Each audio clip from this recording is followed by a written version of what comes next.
what's shaking, everybody? Welcome to a Thursday edition of House Divided. I'm Jeff Ketch. I'm that sexy mother right there. The beautiful, the bald Chad Hastings. You can follow him on Twitter at CHastingsOBL. Damn right. Solid. Yeah, like that video. Subscribe. If you love that beautiful bald mug, to say nothing about mine, hit that like button, smash it. Subscribe to the channel, get notifications, buy all of the stuff that we tell you is connected to our sponsors. Do all of those things. And by all means, get inside the Specs chat line and say something funny. Send us some super chats. We do love that. We like the kind that jingle, but we really love the kind that fold. We will do all of that throughout the day. We've got Brian Jones, the immortal former number 60 at 120. Adam Gorney from Rivals.com, national recruiting analyst, will join us. Is Texas really third for Dominic McKinley? Is that where things are? So we'll talk with Adam Gorney in the last hour of the show. A lot of stuff to get into today, including one of the topics that we'll get into after our Steve Sarkisian Texas football update. Are we looking at the biggest talent disparity between Texas and Oklahoma in favor of the Longhorns in the last 75 years? Ooh, I mean, a long time. Oklahoma's been good at football. This just in. and when they were kind of terrible under John Blake, Texas right. Wasn't what they're expected to be this season. So we'll back that up with data, that question, in a little bit. Chad, Steve Sarkisian spoke to the media a little less than an hour ago. Nothing stopped the presses, worthy, right? I mean, he didn't name the backup quarterback. Oh, did he not? That was going to be my first question. In addition to, is there a depth chart that we could see at some point? He was asked about the backup quarterback job. And the question was, hey, did anybody do anything in the last 3 days, even going into today, that allowed you to answer the question of who would be the backup quarterback for Saturday? And he responded with 3 words: "We'll find out," which may not necessarily mean that we'll find out Saturday and presumably like the third quarter, because Chad, it will warm your heart to know. Yes. He was asked about a depth chart. Someone specifically said, yo, you guys ever going to release a depth chart? And he said it would be released by the start of the game on Saturday. All right. Baby steps, but okay. That could be today. I mean, so just again, I hate to bring up logical questions, but if it's going to be released before kickoff, why not just release it at 11 o'clock on a Monday morning? Because they didn't want us to have it 11 o'clock on Monday morning. Okay, then don't release it at all. That's the rules don't. You don't get to make these rules. It just feels. I'm not arguing against you that like I don't want a depth chart, but you don't get to say, well, if you don't have it out at 11 o'clock, then shit, just never do it. I don't want it. Don't ever put it. No, let's not do that. No. Not saying I don't want it. You know me. I just look for consistency. If your big deal is keep it from everybody, then keep it from everybody. Are we ever going to get consistency from a major university's athletic department? Like, what are you talking about? That's fair, but I can hope. Come on now. No, it's one thing. You got to hope inside. That's what it's got to be. Okay. You can't be like, if it ain't out by Monday at 11, then why don't even do it? Like, you're getting spiteful. No, dude, Sark could call me at 2:10 in the morning and say, you have to drive 20 minutes and I'll hand you a depth chart. I'll do it. All right? I don't even know that I want the depth chart that bad. Don't call me, Sark, at 2 a.m. to do some sort of handoff. Because in fact, Sark, I'll meet you at a Whataburger and I'll buy you a taquito. Oh, okay. The meal or just the taquito? Oh, it's Sark. I'll give him the meal. Yeah. Okay. Absolutely. Hash browns and everything. Hash browns. Hash browns on me. Depth chart for hash browns. A couple of other notes worth talking about. Truth Serum Sark on Tuesday. Yes. What did he say about the starting right guard position? He said it's DJ Campbell's job. Yep.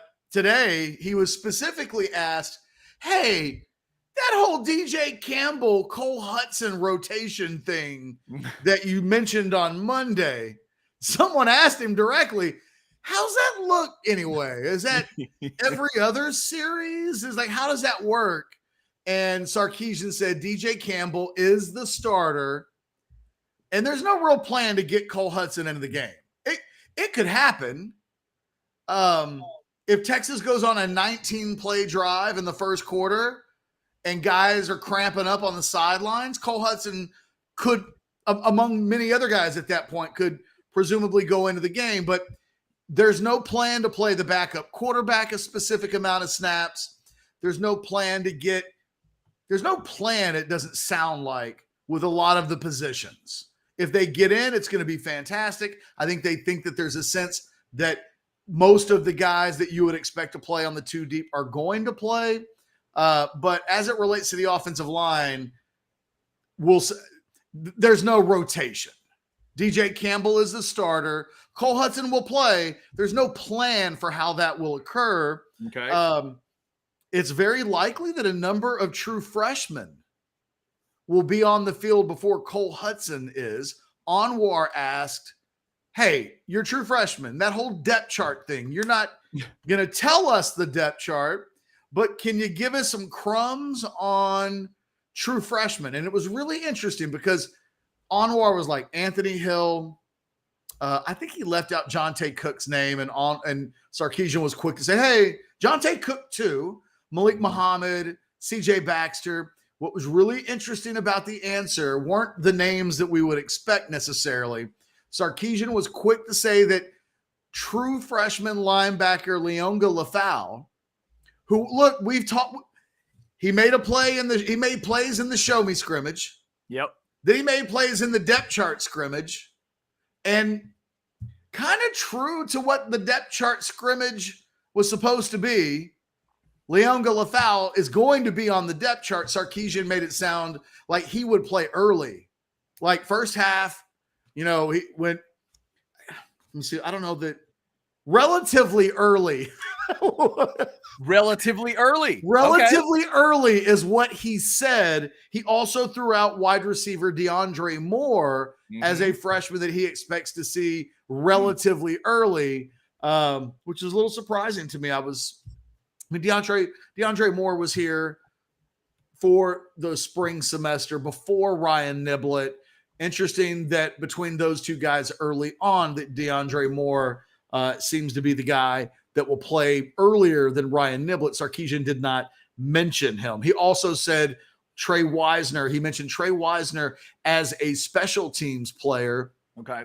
I get the sense not necessarily as a returner. Matter of fact, that would actually surprise me, but it sounds like he is just a football playing son of a gun. Okay. He's going to be on special teams. Don't be surprised to see him run out and be one of the first guys as a freshman. I mean, hell, he may be on, if he's on all the special teams, whether they kick off or kickoff return on Saturday, it could be that Trey Wisner is the first freshman to get on the field because interesting. Yeah, depending on how the game goes. Depending on which unit on special teams sees the field first, just something to keep an eye out for.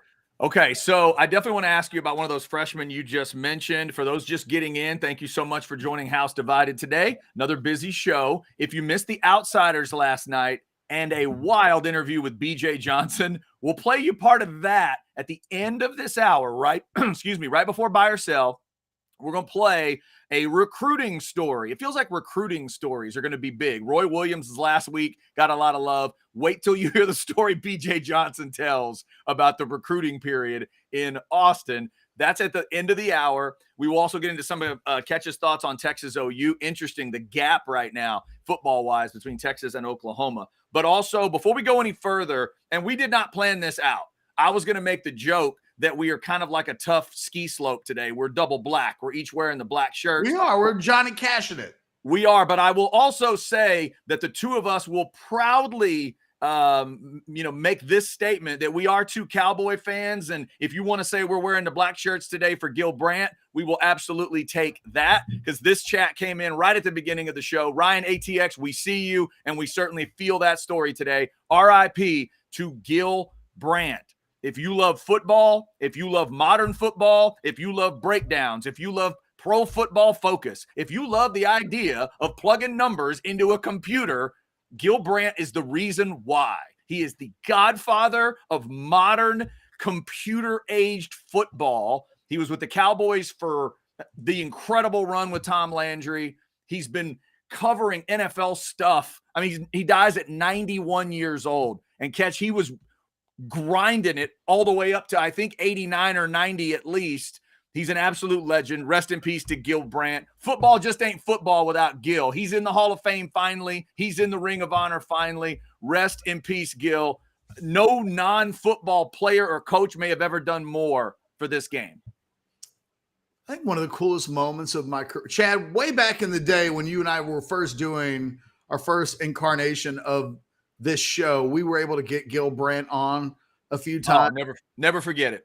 But I think one of the coolest things that ever happened to me early in my career was when Gil Brandt recognized me and who I was and knew exactly what I did. And it felt like, oh, wow, Gil Brandt knows who I am. And, just as a massive Cowboys fan that knows the history of who he was involved in with regards to the draft and the Cowboys and, his role in Cowboys history, one of the coolest moments of a young Jeff Ketchum, probably no hair yet. I think I wasn't that young, right? But, maybe 2005-ish was having Gil Brandt just know my name.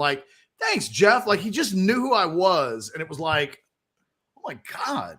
Well, yeah. Gil Brandt knows me. Yeah, that's a great story to hear because, you and I are both number crunchers. You're far, far more advanced at it than I am. But when I think of you, when I think of Alex Dunlap, of course, a part of the Orangebloods family. When I think of Dustin McComas, our guy back in the day, we had him on the show a couple weeks ago, the King of Ping, former producer for us, former Orangebloods, member as well. The guys that love those numbers, I know how much you guys respect Gil Brandt. So that's a very cool story. And I remember getting to interview him a couple times over the years. Just, you talk about a treasure trove of information. You just sit back and let him go. So it was really sad. One of those things, it's obviously a life well lived, a long life, and you're not totally shocked. You don't fall out with shock when a 91-year-old person dies. But when you're Gil Brandt, you're supposed to live forever. He's that legendary. So really sad today. Thoughts and prayers to the family and the Cowboy family, the NFL family. He's an absolute beast, man. That's the next draft and combine and all that stuff that happens without him. It's gonna be different. It's gonna be like that hole we talked about at Texas where there's no Bill Little. You don't turn and say, let's get another. I think those deaths, so close together, because you're right. There's a similar feeling that, right? You can't turn and say, get me another Bill Little, just like you can't turn and say, well, let's just go find the next Gil Brandt. It just doesn't exist. Probably will never happen again. Yeah. There's no doubt. So I just want to make sure we mention that today. We're both Cowboy guys, and Gil is, the list of, if you just say important people that aren't players in Cowboy history, you're not getting very far down the list before you hit Gil Brandt's name. So RIP. By the way, too broke to pay attention. I can assure you, no, this is not it. No. There might be 100 reasons why we would both be wearing black. That ain't it. That is not it. Let me tell you what, if you're looking back here in the background for that Nebraska mini helmet, it ain't there. I got a micro. I got a little bitty one, but I don't have one. We have every BCS Power 5 team, the micro helmet. Those don't count.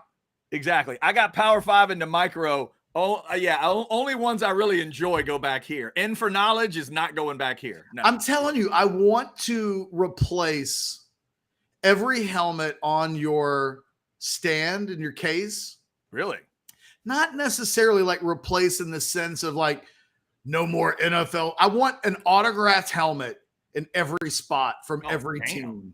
Well, that's That's a hell of a challenge. By the way, Ketch, in case you hadn't noticed, the NFL helmets are arranged as we sit here in current order after the preseason. So if you're wondering who did the best in the preseason, top to bottom, the divisions are set up in that manner. And as we go through the season, all the matchups will be depicted as it happens. Cowboys will be in the same spot every week. The Texans game will be in the same spot. All the games will be represented. Don't worry, I got you covered. I'm just saying I would like to – I think it would – as cool as that is, if every NFL helmet had an autograph of some variety. Hey, I think it would be cool. It'd be like, hey, there's the Don Mikowski Packers helmet. You know, like just random. The Magic Man. Can I get Mark Chimura to sign it for me? Is he out there somewhere? I mean, I bet we could make that happen somehow, some way. If anybody wants to contribute to this project that I've just invented on the fly, contact me. We'll make it happen. Okay. That is wild. Back all right. So Sarkisian, and you wanted to ask me something.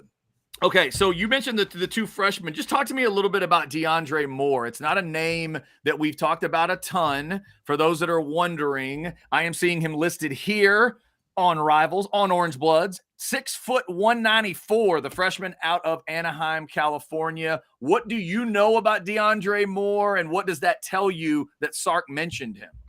Well, you know, he's from the powerhouse St. John Bosco program. That Texas will be trying to recruit every single year.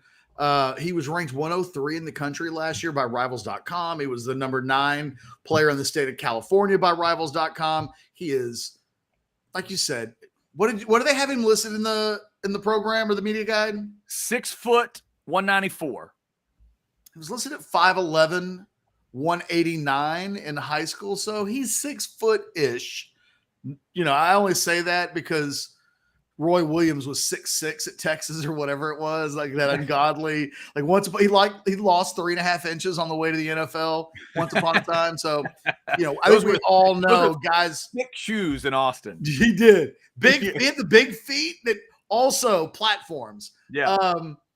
He's a fast guy, man. He is really fast and very well coached. He's a guy that even very early on, good route runner, catches the football, can do stuff afterwards. You know, a borderline super blue chip. He's a guy that was committed to Louisville and then flipped to Texas late, decommitted from Louisville on December 22nd of last year, ends up signing with Texas very shortly thereafter. He visited Texas late. He was a guy that NIL was a big part of his recruitment. You know, he's from the state of California. I mentioned this with the offensive lineman, Brandon Baker, the borderline 5-star guy that Texas is, I think, feeling really good about getting in this recruiting class.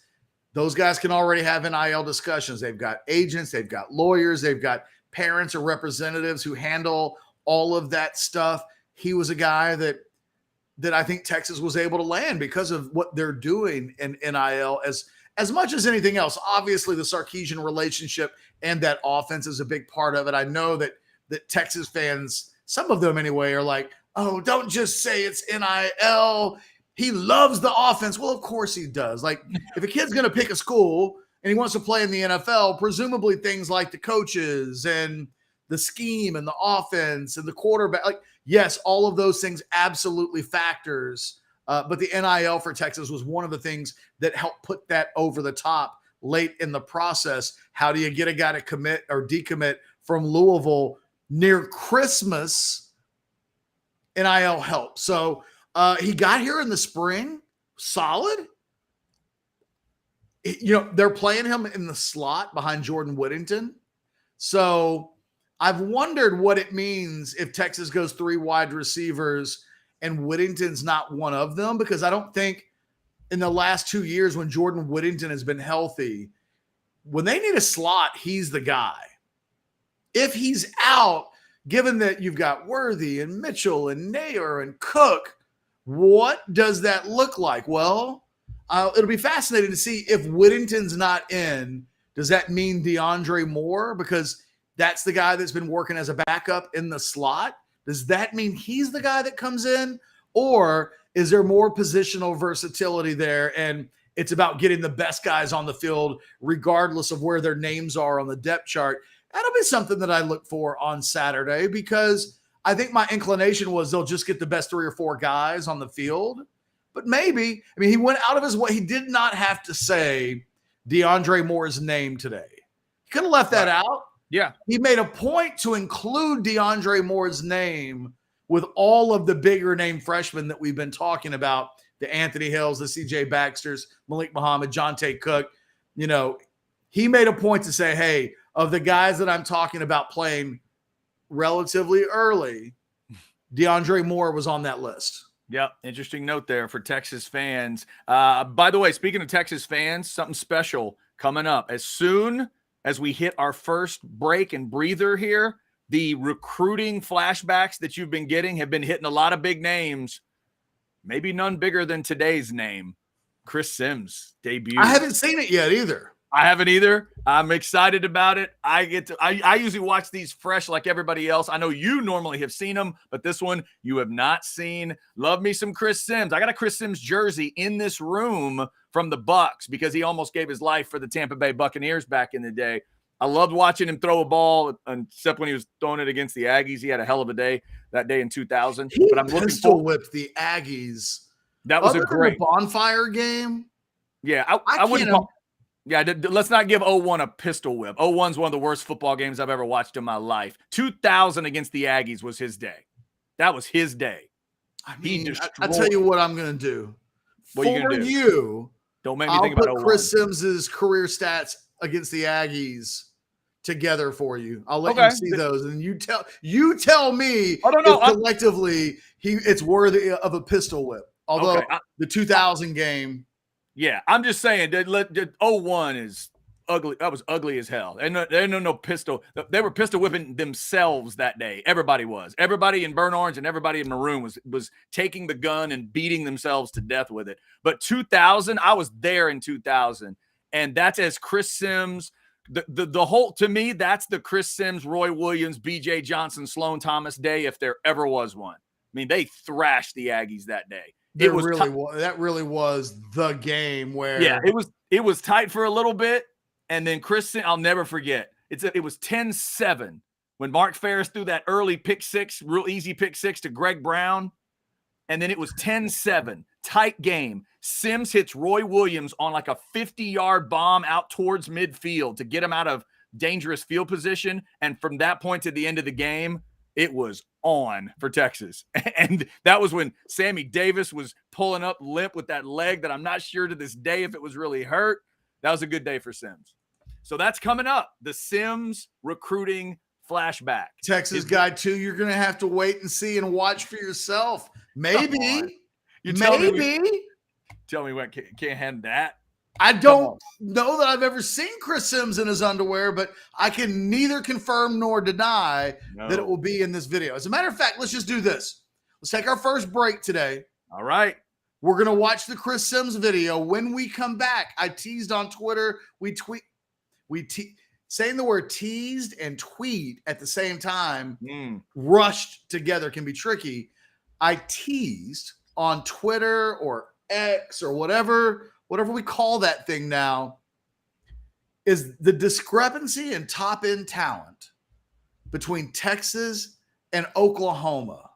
Is that gap the widest it's been in 50, 60, 70 years? We'll talk about that next. But first, hit it, Blake.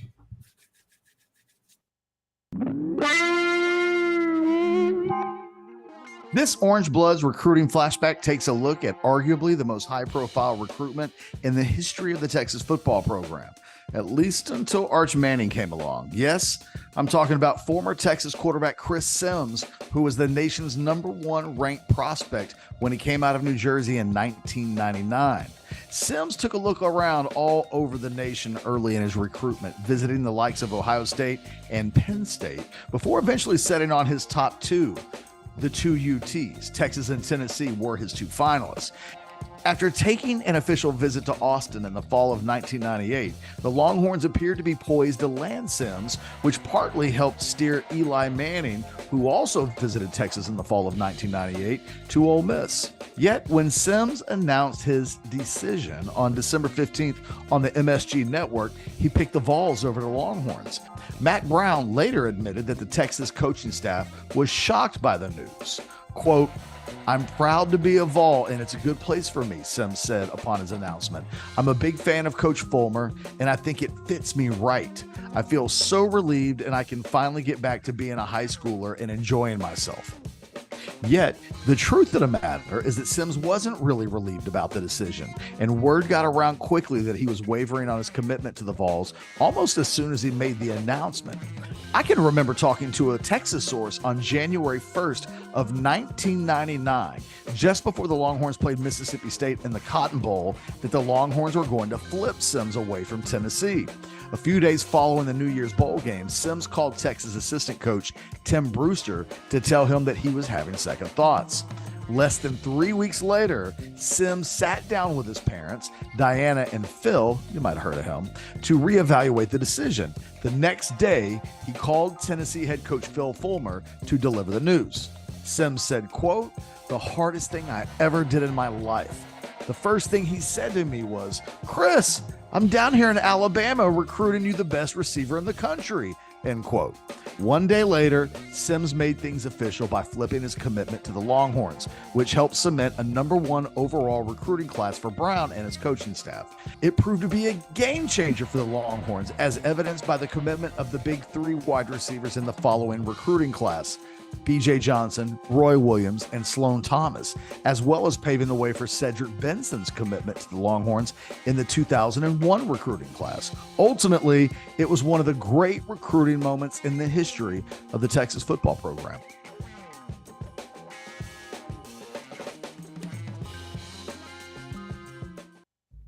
Nice work, gentlemen. Nice work. Boy, Chris Sims could throw a football. Those highlights are awesome. The first one might be my favorite. That little roll left flick into the end zone. That was stupid. And by the way, coming up right before buy or sell, one of those guys in that picture is going to tell you a story that involves a recruiting trip and Chris Sims. That's coming up right before buy or sell. Also, since those were the 2 schools, Ketch, how about this real quick on the chat? Christopher, Chad, you shouldn't have the wannabe UT helmet close to the real UT helmet. Yeah, that's just because of the matchup this week. Tennessee, we'll get them away from each other once this week happens. That little Tennessee-Texas rivalry when the SEC gets started, it is low-key the one that nobody's really talking about, that I think there's going to be some spite in that. The first time those 2 teams play and the real UT is on the line, it'll be fun. Oh, it's going to be great. By the way, I just screwed up. One of you guys just put a chat up and I just took it off. So please put it back up if you wanted to get to it. That was my bad. There we go. Okay. Yes, you may have heard of a guy named Phil Sims. That was a good line. And his wife, Diana, let's not leave her out. Oh, exactly. Of course. And yes, as you point out, right, Chris Sims commits to Tennessee, ends up at Texas.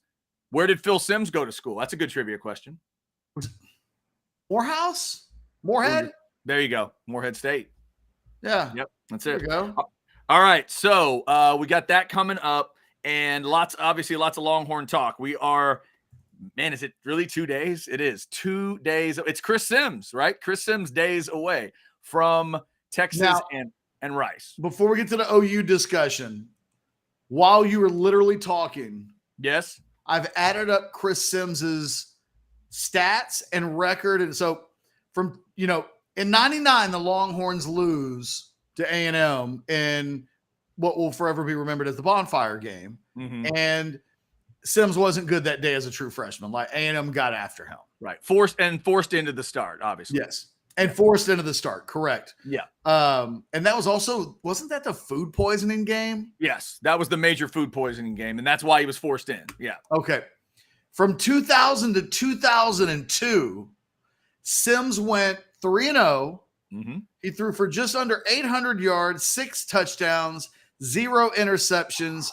It had almost a 162 quarterback rating, nice. which on its own would be, if that was a 162 in a season, would be the second highest quarterback efficiency rating in the history of the Texas program, behind Colt McCoy in 2008. 161 is better than Vince Young in 2005.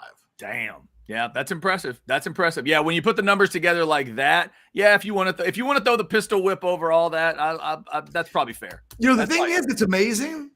They didn't get a pick on Sims. That's incredible. In any of those years. And that's what he's kind of remembered for by Texas fans, as he's a guy that threw a lot of interceptions. And right. And I think it's funny, Ketch. That's probably why, in addition to the Bucs stuff, because me being a Bucs fan, I watched him in the NFL a little bit, and he had some pretty good moments as well there. But it's also the fact that I am an Aggie and I can realistically look at things. When people talk about him negatively in college, I get some of those individual moments. But for me, you just gave the numbers. Because when he saw my guys on the other side of the field, aside from that bonfire game, good God, we could not deal with Chris Sims. So, yeah, I mean, as ugly as 0-1 was, I think the final was still 21-7. He still beat the Aggies by 2 touchdowns, and I believe that one was in College Station, if I'm remembering correctly, because the odd years were in College Station, and obviously even would be in Austin. So, yeah, I mean, Chris Sims. That would have.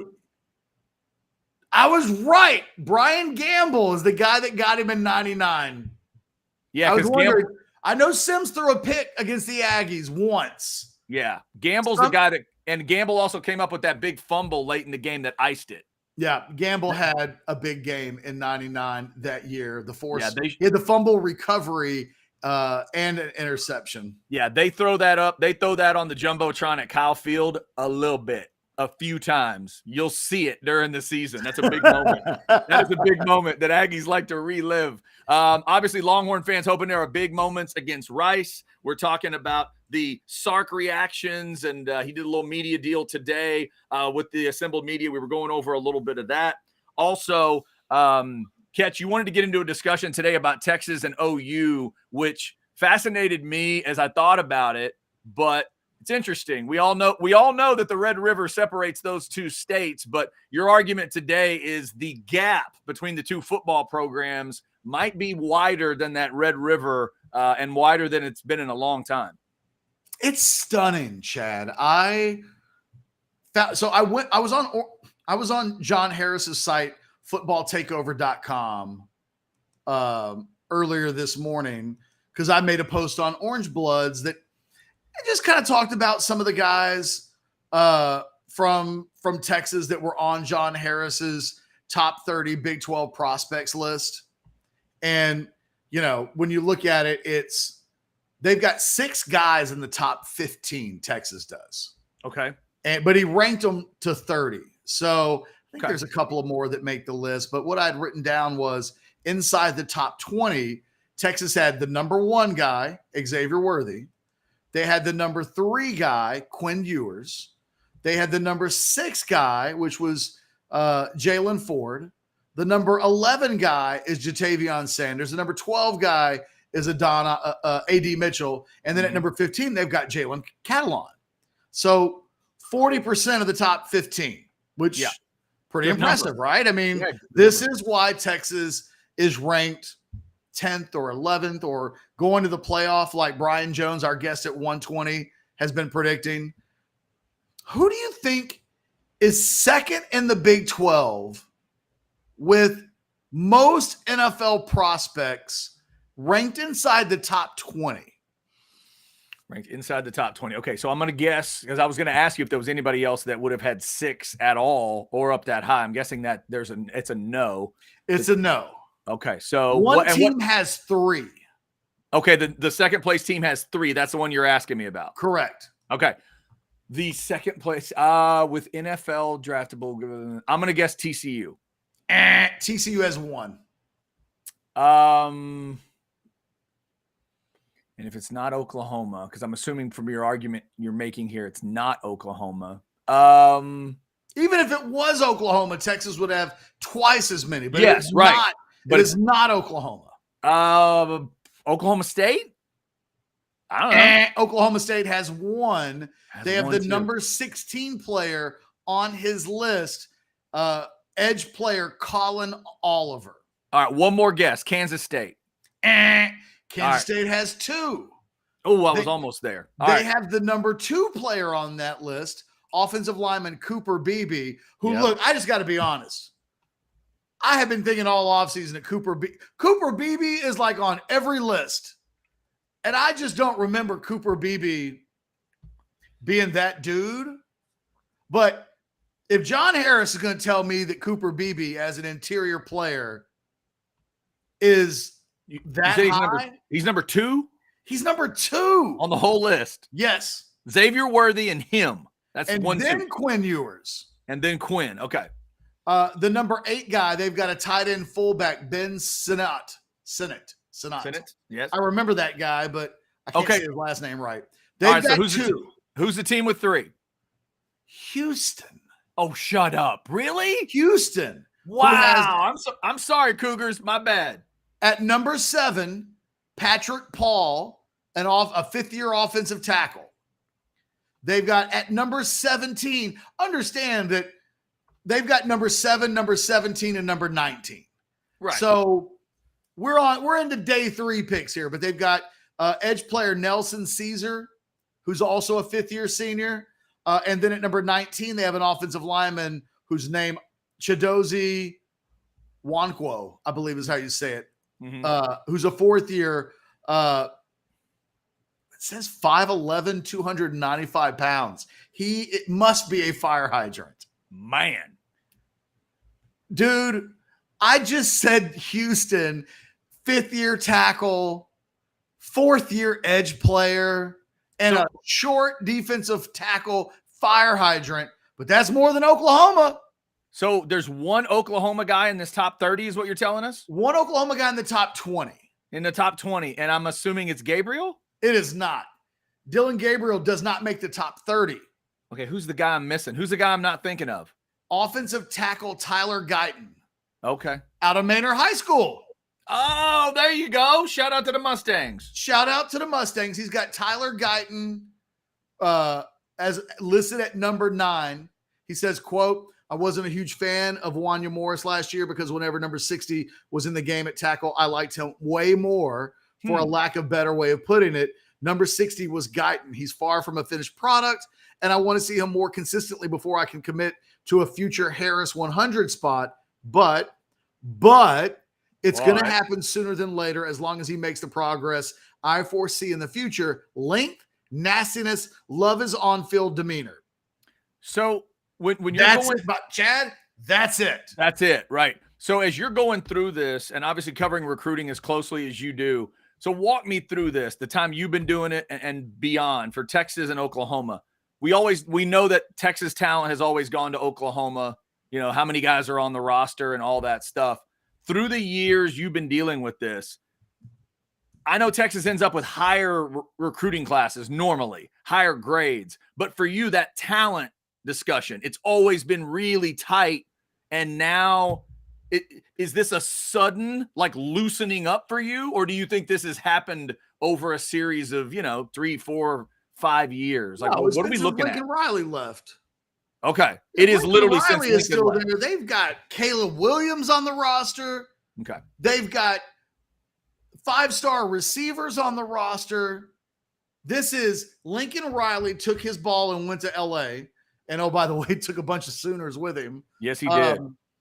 Then a bunch of guys transferred. And what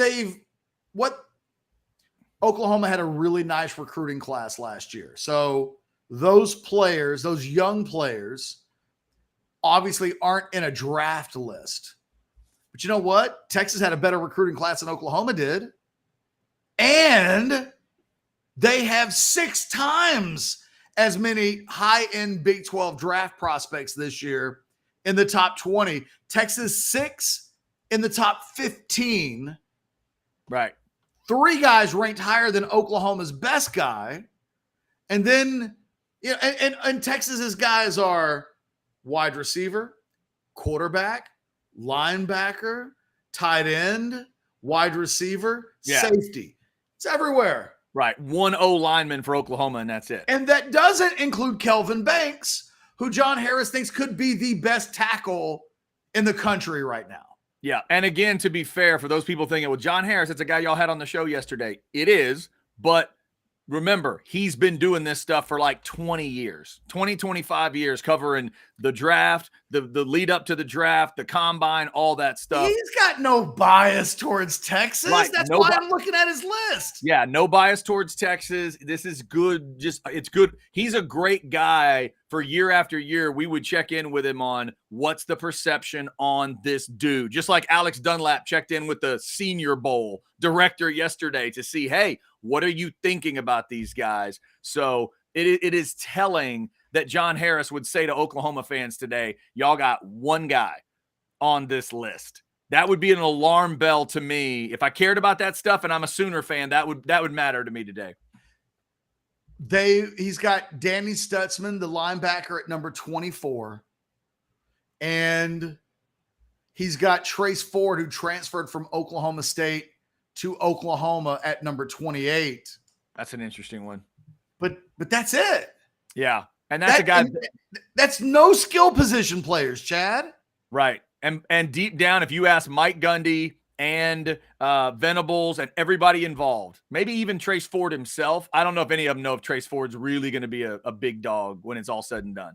Like he's had so many ups and downs. If you're wondering, because you mentioned it earlier, if you're looking for some honorable mentions, he does have Dylan Gabriel listed. Okay. He's got Ethan Downs, an edge player, listed in kind of the honorable mentions.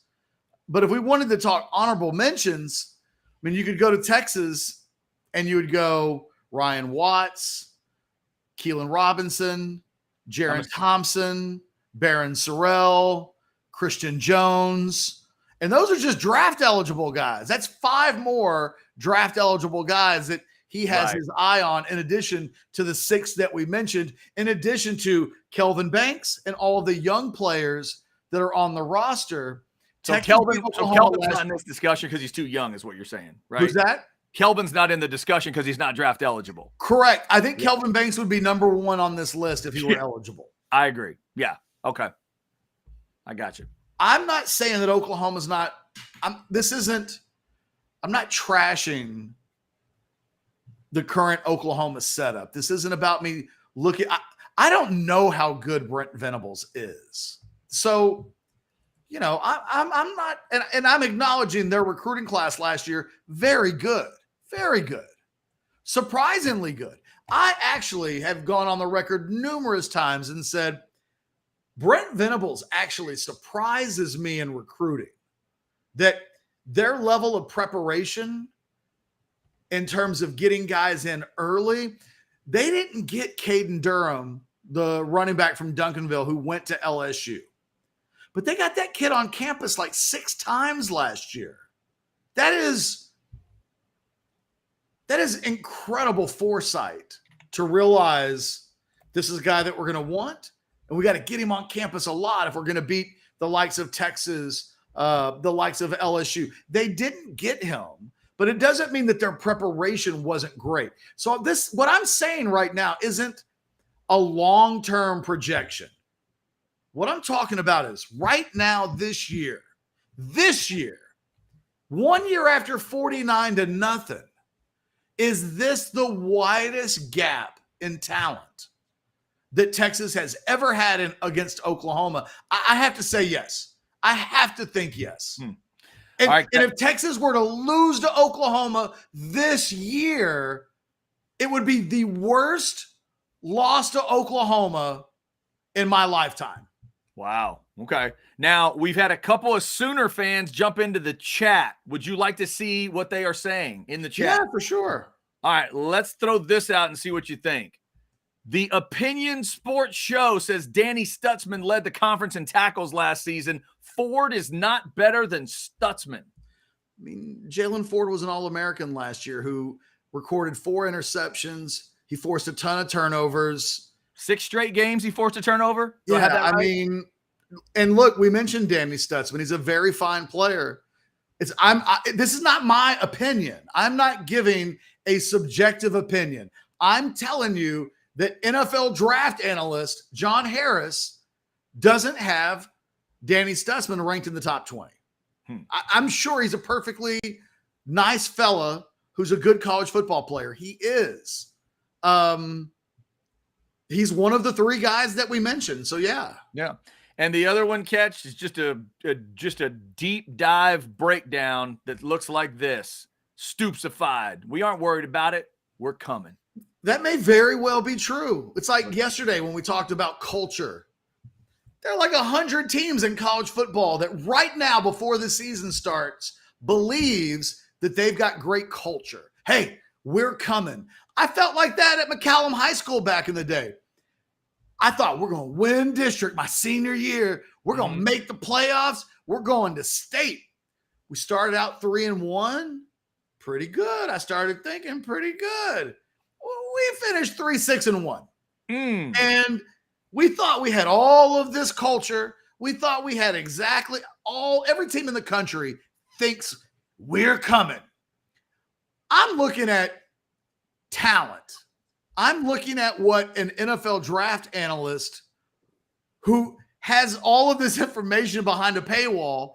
Thanks, Johnny, for, letting me use your information. But like, this isn't free. This is a legitimate professional, right? Who you and I look at and say, if we were going to talk about the top 2 or 3 best football brains that you and I know, John Harris is in the conversation. No doubt. And if you've ever watched him on the sidelines of Texans games as like the sidelines reporter, it just starts coming out of his mouth and you're like, oh, okay, this guy I need to listen to. Yeah, and again, back to our, rest in peace, Gil Brandt from earlier. Gil Brandt dies today at the age of 91. He's the evolution of Gil Brandt to me. Like, John Harris is one of those dudes where I think of like, that's what Gil Brandt laid the foundation for. John Harris is crushing those numbers now in 2023. So it's a telling number. It's like the Opinion Sports Show. Good to see you again. It's been a while since I've seen Opinion Sports Show here. This isn't the one I was looking at. He made a comment earlier where he's very upset by this topic, by the way. I'm sorry 49-0 happened, and that just like really happened. That is upsetting. I mean, 49-0 cracks me up. Like, name a linebacker on Texas better than Danny Stutzman. Preseason Defensive Player of the Year, Jalen Ford. That wasn't me that made that happen. I didn't vote. Wasn't me. I would think. And he's like, hey, you're going off of what we saw last year. Yes, that's true. That's true. Fact. Hold on. Blake, stay away from the chat when I'm doing shit. Because now here we go. And he's like, Billy Bowman is better than any safety playing for Texas. I love Billy Bowman. But he's still got a lot to prove. I mean, Billy Bowman may be the best player on that OU defense. He ain't All-American. You got a Texas safety that's better than him right now?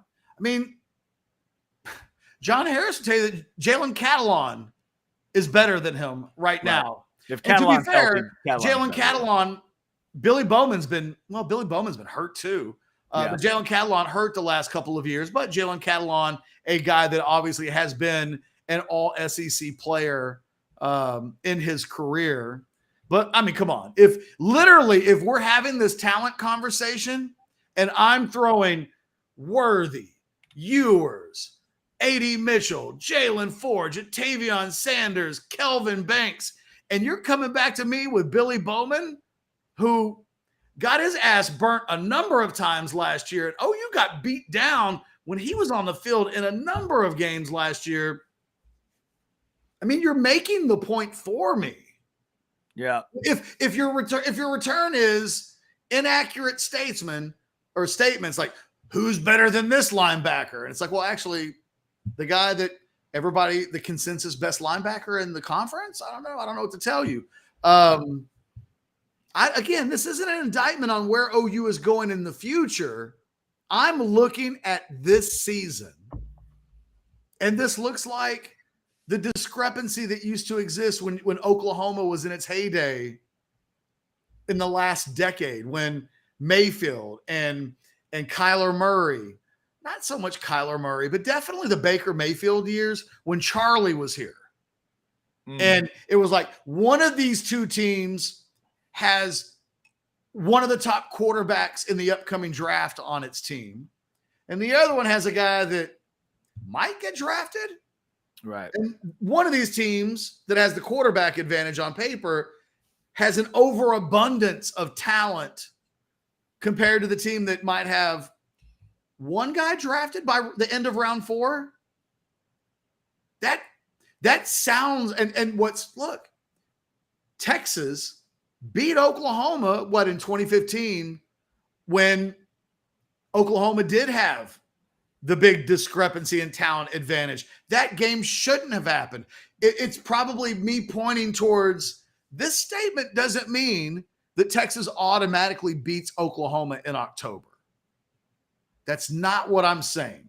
I'm not saying 49-0 last year. It should be 63. No, it's not. That's not what I'm saying. What I'm saying is that on paper right now, this is by far and away the biggest discrepancy in talent on a 2 deep. Best player, if you did a best player, a top 10 best players for either team, it's a wide gap right now. And if Texas were to lose to Oklahoma this year, it would be the worst loss that Texas has had to Oklahoma in my lifetime, because there have been very few times when Texas has been really, really good when Oklahoma's been terrible. 2005 was kind of one of those years. Oklahoma wasn't great. Vince Young and company pistol whipped that team. We talk about the 2008 team for Texas maybe being the second best team that Texas had in the Mac Brown era. They win that game, a great Oklahoma team, by the way. That was a hell of a game. 35. Yep, great 2009, it wasn't pretty, but they beat Oklahoma that day. When we look at the best Texas teams that have existed, that have been better than Oklahoma, they win those games. This is a year when Texas looks exceptionally better than Oklahoma at the top of their depth chart. This should be a leave no doubt about it game in October. And if it's not, if for some reason they don't win that game, massive, massive disappointment. And you know what? Not a single Texas fan will disagree with that right now. Not a single Texas fan would argue with losing to Oklahoma would be a catastrophe. Right. Because, right. And that is not something, Chad, since you and I have been doing radio and been doing shows and been in the business, when the hell have we ever said that? Ever? Yeah, I can't think of one. The one that popped in my head was in 96 would have been the year Texas won the Big 12, correct? And they tied OU that year, that weird – No. That wasn't a great Texas team. Okay. That team went, what was it, 8-5? I guess I was trying to think of what kind of Oklahoma team was that in 96. Not great, but again, let me look up what the Texas. I forget what Texas's record was. I'm sorry, 96 would have been the overtime loss. 95 is the tie. In 96, Texas was an 8-5 football team. Okay, right. It's remembered for beating Nebraska in the Big 12 championship game. But that was a big upset. They were the South champs. Okay, gotcha. But that was a 7-4 team that played in the Big 12 championship game. They were 7-4 that day. That's the kind of team that the modern setup is trying to avoid. When they lost to Oklahoma in 96, they were 25th in the country. Gotcha. Okay. And coming out of that year, Ricky later on ends up being a high draft pick, but that 96 team wasn't loaded with NFL talent. Yeah. You go back, you think about the 95 game, which everybody hates because it was a tie. Texas was 18th that year, but Oklahoma was 13th and 12th. So they were pretty good that year. There have been very few years when it's apparent that Texas is significantly better than Oklahoma. And in most years, you say it's a coin flip kind of a game. So you wouldn't describe it as if we lose. Because you know what? If Texas loses to Oklahoma this year, that could keep them out of the Big 12 championship. Yes. Whenever people have been talking about games that Texas might lose, nobody ever mentions Oklahoma. No, I haven't heard a lot of Oklahoma discussion. You and I are both at 9-3, but I don't think any of those three on either side are OU. They're not for me. And Kenny in the chat says, I think 05, there might have been a much bigger difference in talent. Maybe. That was an Oklahoma team, though, that had Adrian Peterson on it. I mean, the single best NFL draft prospect on the field was Adrian Peterson that day. And if I click on that 05 Oklahoma team, I bet I can find a bunch of NFL guys on it. Yeah, we'll find some names we know. So I don't know. Like, but to Kenny's point, maybe, the thing is, I don't have a John Harris Big 12 rankings from 2005.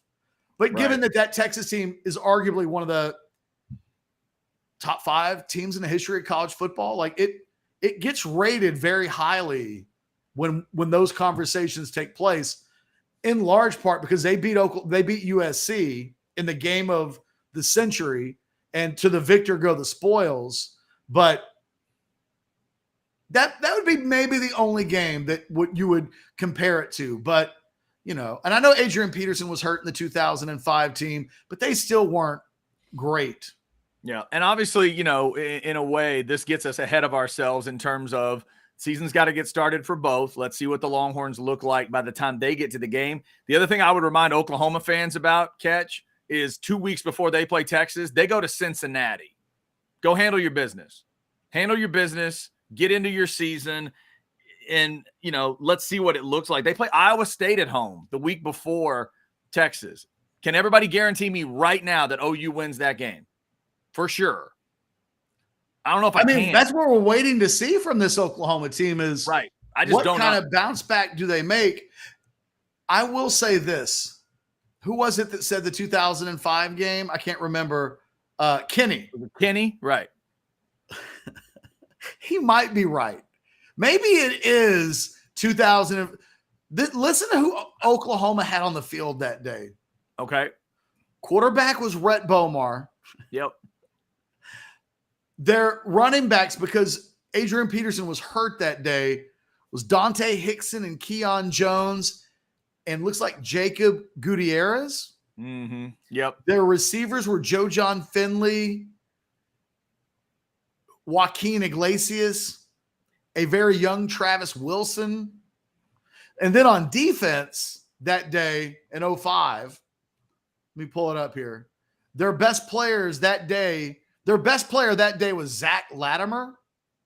I can be honest, I don't remember him. Yeah, I vaguely remember that name. Yeah, I think it's a great point to bring up 05, Ketch, because in a way, there's an insult both ways. If you're to give its proper respect, you're almost insulting the 05 Texas team if you don't bring it up, and you're kind of insulting this OU team. You know what I mean? Like, that disparity was pretty big. I watched that game live at the Cotton Bowl. It's one of my favorite memories of being in the business and just getting to watch a game. Weather was perfect. Everything was great. And just to watch Texas wear OU out like that. I knew when it was, I think it was 14-6, I knew they were winning. Big. I mean, you just could feel it. So, yeah, I would give that game its respect, too. We'll see what it looks like. You know what? But in a way, that's a compliment. If it's like Texas hasn't had this big of a talent edge. Yes. Since they won the national championship. Yep. That in itself tells a story. Absolutely. It's not quite the headline of, is it the biggest advantage in 60, 70 years, but it does also tell a story. And by the way, go ahead. I was going to say, I know these teams played forever, but even if you're just saying it's the biggest in 18 years, 18 years takes you back to that year. So even that is impressive when you're just talking about these two teams, and again, should alarm an Oklahoma fan a little bit. In the Oklahoma defensive stats that day on the official stat sheet, their 8 best players: Zach Latimer, Rufus Alexander, who's a solid player, Nick Harris, Clint Ingram, solid player, Calvin Thibodeau, CJ Ayu, Dusty Dvorak, good player. Yep. Convicted criminal, right? Or I guess he was just sued. I forget how that went down, but I'm never going to ever let people forget that Dusty Dvorak nearly beat a guy to death and was made a captain of the Oklahoma team after that. DJ Wolf, Eric Bassey. I know he's like a color guy, pretty successful one now, but he did turn a lot of things around after that. I think that's fair to point out. It gives you an idea of like privilege that exists when a guy can nearly beat a guy to death, a friend of his, no less, if I remember that story correctly. While defending a woman's honor, from the story I've heard about that too. It's still assault, and nearly killing a guy. Not only gets his place back on the team, but becomes a captain years later. It reminds me of the glory days under Stoops when they brought in a recruit that once kidnapped a girl by screwdriver point and drove her out to the desert. And nobody really knows what was going to happen with that scene if a couple of her friends hadn't followed them into the desert to make sure that the girl being held by screwdriver point to the throat was okay. Just kind of reminds me that OU used to let some guys in. Yes, they did. It's kind of like that story from Florida that they didn't put in the Netflix documentary, but that's a whole nother story. And yes, Opinion Sports Show. Yes, that's what I'm saying. He was kicked off the team and came back a year later and was named captain. That's what I'm repeating what you said. Yep. All right. We have gone over the 1 o'clock top of the hour. Buy or sell is coming up. But we did promise the BJ Johnson comments. True. So I think we might need to get to that. Moral of the story, don't mess with Dusty. LO. Yes. I don't want to fight Dusty. Let's be clear. I want to get that on the record. Yeah. I'm just reminding people that happened. Yes, that I think that is true. Ketch, did you hear the BJ Johnson interview last night? No, my kids, we played movie theater last night. Okay, excellent. Did it go well? It did. My son forced us to purchase tickets. We each had assigned movie seating. We watched Mitchell and the Machines. Is that what it's called? Don't know. I think that's what it was called. Okay. Yeah. And we had a good time, but it happened to be in the hour of The Outsiders. Gotcha. I had to be dad last night. Okay, so I definitely would encourage you and others to go back and listen and watch the entire interview with BJ Johnson. It was a very open conversation. It was a frank conversation, and it definitely was not safe for work. So for all of our teachers out there today that might be in a classroom, you're being warned for about the next minute and 20 seconds. There's some swearing in here, but Longhorn fans, you check this story out from BJ Johnson about a recruiting trip, and then we're going to do some buy or sell. You need to set it up at all? I was going to say, and it was a what are you drinking Wednesday? It was a what are you drinking Wednesday, and he was drinking some of that MVP vodka. If you don't know, he and Roy Williams created the MVP vodka. You may want to check that out. So that's a part of the context as well. Here's BJ Johnson's story, and then we will get you buy or sell here on House Divided. And on our official recruiting trip, Chance, we came in on December. So we go out and we go to 6th Street. And I'm at the bar, which I shouldn't be, right? Because I'm 18. And I'm sitting there drinking with Casey Hampton. And I never forget, Casey just kept making me take shot after shot after shot until me and Sloan, we get in Chris Sims' car and we're headed down the highway, right? Which is not a long way to go, right? Matter of fact, I don't even remember. We might not have been on the highway. We might have been on the feeder. But we were going to IHOP right there on 1st Street. Yeah. All I can remember is just throwing up in Chris's car, all on the window. I was like, Chris, you got to get your window down. And he didn't get it down. We were all in his car, all on the side of the car. We get to IHOP. We go inside. Me and Sloan both are having to hold our because we throwing up in our mouth. We got to walk by a cop to get to the bathroom just to throw up. I'm just like, man, this is too much. I'm going to school here. That's what you do? Yeah. I had a great recruiting trip. My recruiting trip, it wasn't like any other recruiting trip I had, and I think it was intentional. I love the fact that that's what put him over. Like that was the moment that made him say, I'm coming to Texas. This is what puking in Sims's car. That's what did it.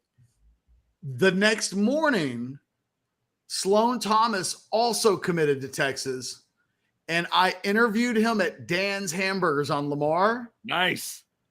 He was very quiet that day. Now I know why. Now you know why. There you go. You got it explained. BJ Johnson was awesome last night. A lot of good stories. Can I give you another story from that same night? Okay. I will not say the name. There was a player in that recruiting class that had a crush.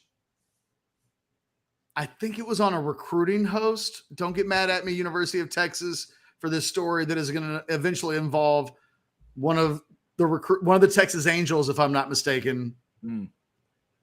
It happens. And this was over almost a quarter of a century ago. So I feel like blame it on Mac. Yeah. So this particular player felt like this particular Texas Angel liked him. And that's one of the reasons why he was even in town that weekend. He wanted to see this girl, and he got so drunk that night, in line with the story that we just heard from BJ Johnson. I don't think he made it to 9:00 at night. Oh, wow. They put him to bed in the hotel room before any of the other guys went out. So the next morning, he calls the player whose name will be kept out to protect the innocent. We appreciate that. He calls the player because he's awake. Yeah. He's like, hey, what's going on, man? Like, I don't know what happened. And he's like, do you know what happened to, for the sake of the story, Allison? And that player tells this prospect, she's laying here in bed next to me. Do you want to talk to her? Wow. Oh, my God. Now that's a recruiting story right there. That's same weekend, same night.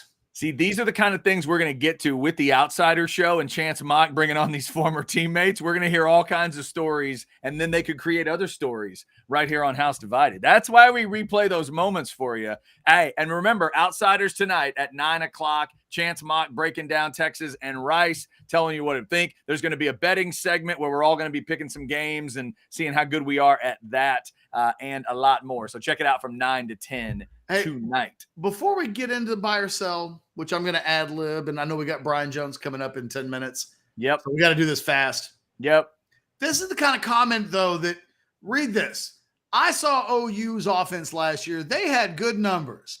And if they just scored a few more times, they would have gone 8-4 and 9-3. And that was with their starters out. I don't consider them an easy win. Who does that sound like? Who does it sound like in terms of like the logic? It sounds like the type of thing that Texas fans have said to themselves for a decade. Absolutely. Yes. If just a couple plays away from winning 9 or 10 games. Yep. Flip-flop those losses. And those teams are also a couple wins, a couple losses away from being a 4-win team sometimes. It can go both ways. I mean, they got slaughtered by TCU and Texas. They got slaughtered by TCU before Dylan Gabriel got hurt. Now, he got hurt in that game, but it was like 35-0. So, yeah, they beat him up and beat him up. You're right. You're absolutely right. That was the first time I noticed in that game, Sonny Dykes got so mad at the Big 12 officials. And it got to be a thing where every week it felt like he was raging on the sidelines and never got thrown a flag because he's Spike Dykes' kid and can get away with anything.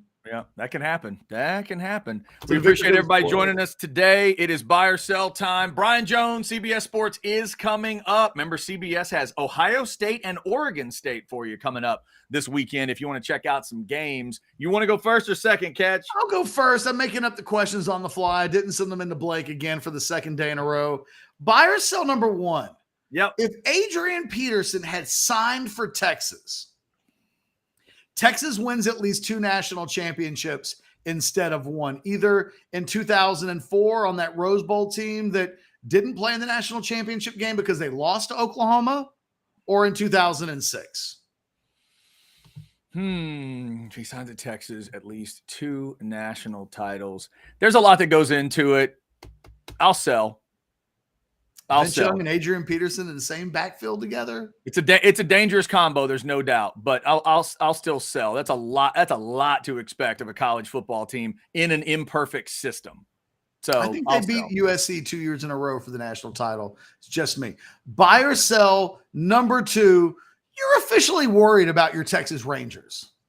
Buy. Yeah, buy. I mean, we're talking, what was it? It was 8 out of 9 or 9 out of 10 and whatever it was. Yeah, I am concerned they might not be able to hang on. I mean, Astros and Rangers have both, in a way, kind of allowed the Mariners to do this, but I feel like the Rangers are the weaker of the 2 Texas teams. I feel like the Astros have a little more, there's more continuity there. There's a little more substance there. I feel like the Rangers are about to just slip off a cliff. So yes, absolutely worried. But just real quick, Google Scholar. He's driving through Oklahoma right now, driving a hazmat load through Oklahoma. Of course, I get pulled over for an inspection. Still here. I think they heard what I was listening to. Sorry about that, Google Scholar. Be careful out there. Be careful. Be careful out there. My bad. I'm trying to turn this off. Buy or sell number 3. We're 2 days away from our first watch-along show, watching Texas v. Rice. I'm really looking forward to it. Yep. Buy or sell. It's early enough in the day that you won't have a frosty, cold adult beverage before the end of the game. That's probably a buy. I'm not usually a heavy drinker during games. And also this is also game, kind of working thing. I don't want to get, I don't have much of a tolerance. So the last thing I need to do is start drinking and getting really weird and falling off my couch. So yeah, I'll say buy. We'll keep it. We'll keep it, water or wherever it needs. We'll just keep it at a normal level before, since it's a 2:30 kick. Fair enough. Buy or sell number 4. Steve Sarkisian was talking about freshmen today. He listed a bunch of guys that will play relatively early on Saturday. The freshman that makes the first wow play, Jonte Cook.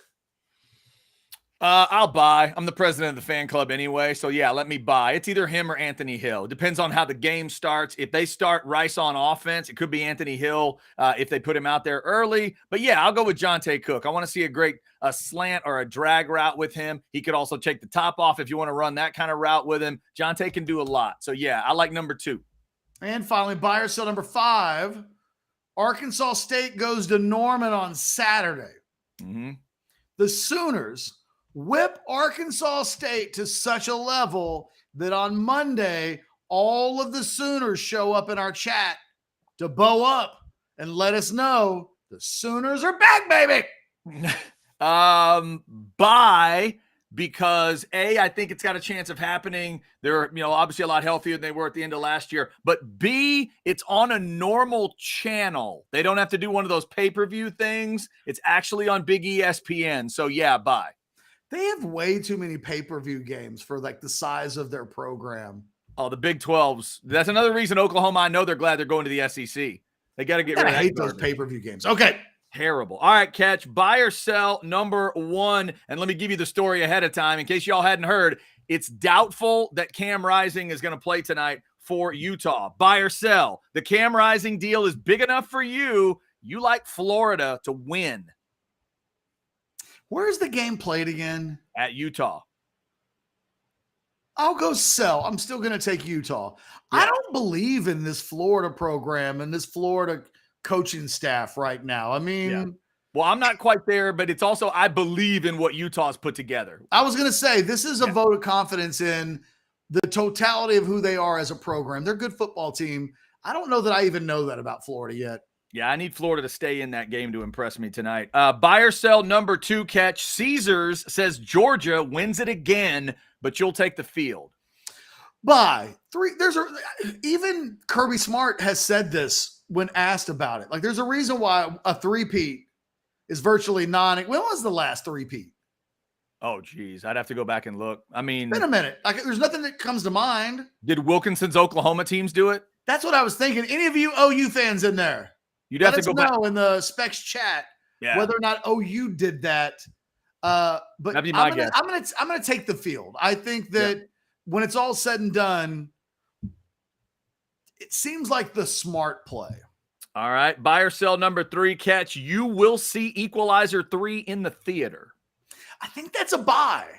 I heard that Pedro Pascal is in Equalizer 2. He is. And so that excites me. I heard on a podcast that some people think Equalizer 2 is actually better than the original. So I'm excited to see 2. Given that I'm going to see both of those within a week of each other, there's a good chance I might even go see it this weekend.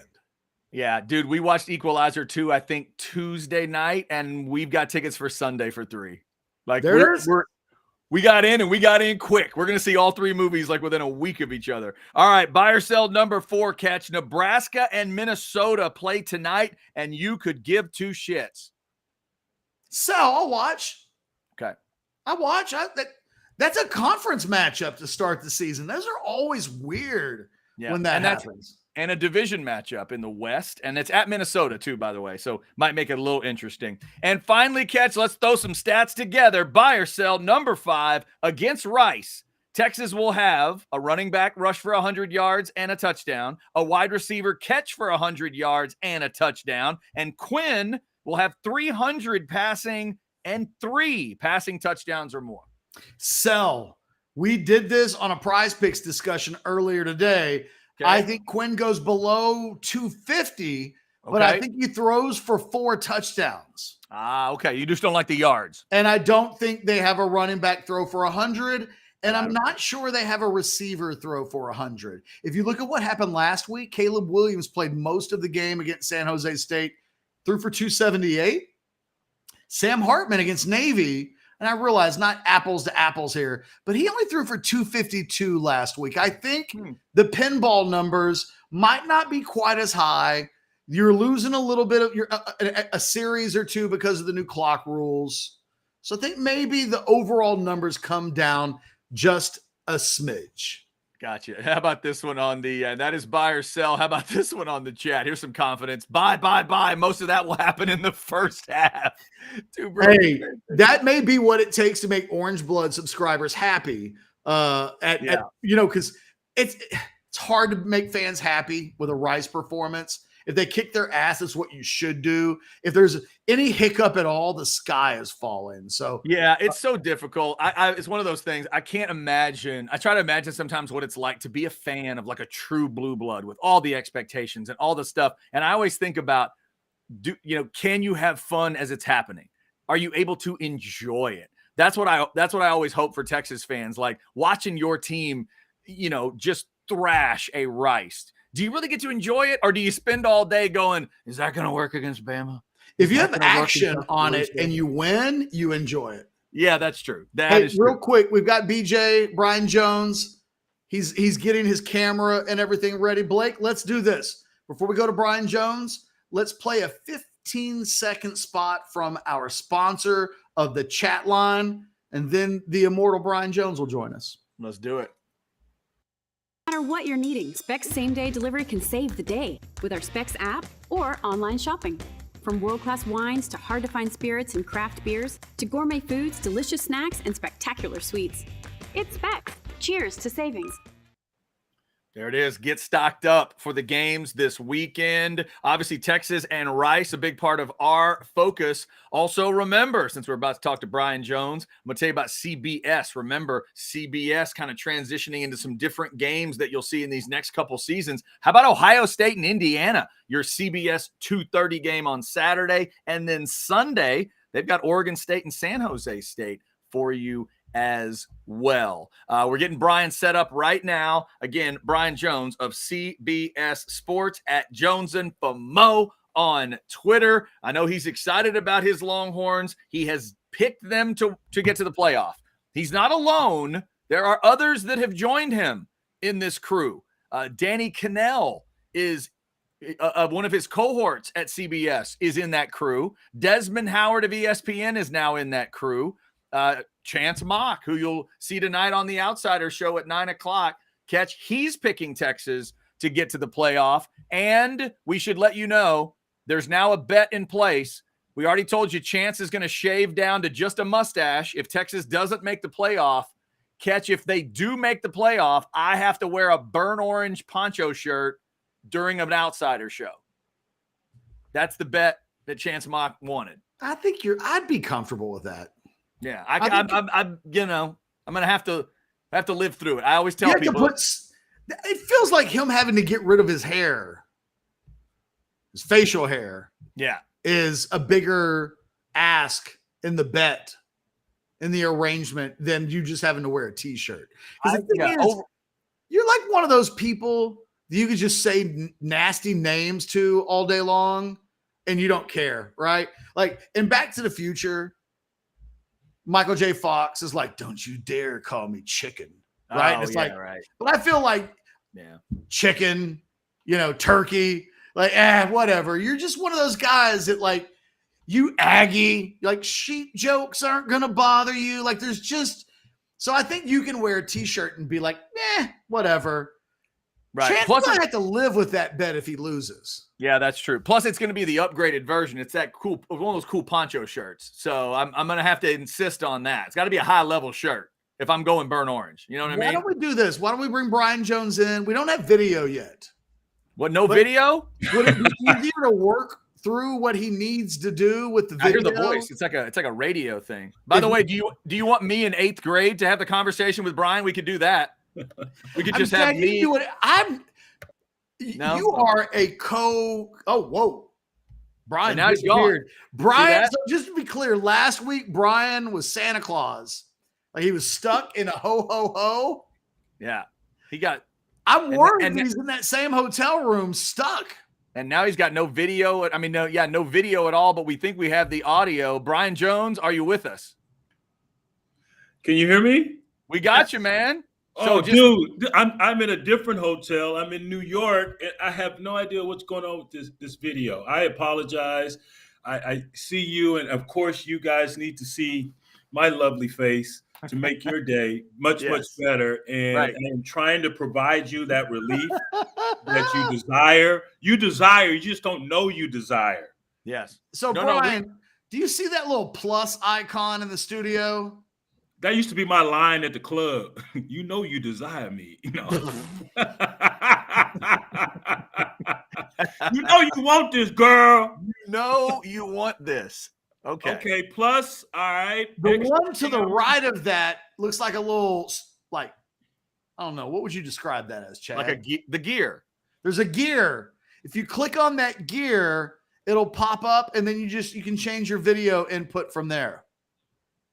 Okay, so it's like technology 101. I love this. Hey, there are a lot of people out there that are in the same spot as me. All right. I see insert rod A into hole B using 4. Why you gotta get all sexual, man? You pay attention on the Specs chat line. Says now he just uses that line on his wife. That's right. Brian tells his wife, you know you want this. He's an honest man. She's made an honest man out of him. Brian, forget about the picture. Let's just talk to you. That's all that matters anyway. I want to get this. This is unfair. So I see local video, share a video file from your computer. I see presentations. I see extra camera. What the hell? Go to video, and then there should be a video input. Like mine says HD Pro Webcam C920. Yours will say something else. Let's see. Yeah, mine's saying You don't know what the hell you doing, Brian Jones, is what mine said. If you're just joining in, one of the stars of CBS college football is trying to figure out how to use a computer. I just love a guy who's in the business of people being able to see him, right? And video. Well, hey, this is a new surface, and that's all I got. Oh, no, trust me, I'm with you, Brian. The very first show we did, I messed up that one. I've messed up audio and video stuff, so I feel you. All right, Brian, let's talk. Let's just talk. Yeah, let's do it. Chad, you can get us started. Okay. Brian, obviously we're going into the first week of the season, and there's a lot of cool little, a lot of cool matchups. There's some few games to get into. Let me start this way. We've talked to you about Texas, and we'll get a little Longhorn thoughts and, play. I know you think they're good enough to go to the playoff, but outside of your Longhorns, give me a team you're really looking forward to seeing this weekend that you feel like you're going to learn something about. Is it that LSU Florida State game, or is it another team you're looking for? Well, that one definitely has LSU, Florida State, big time implications. Not to say other games don't.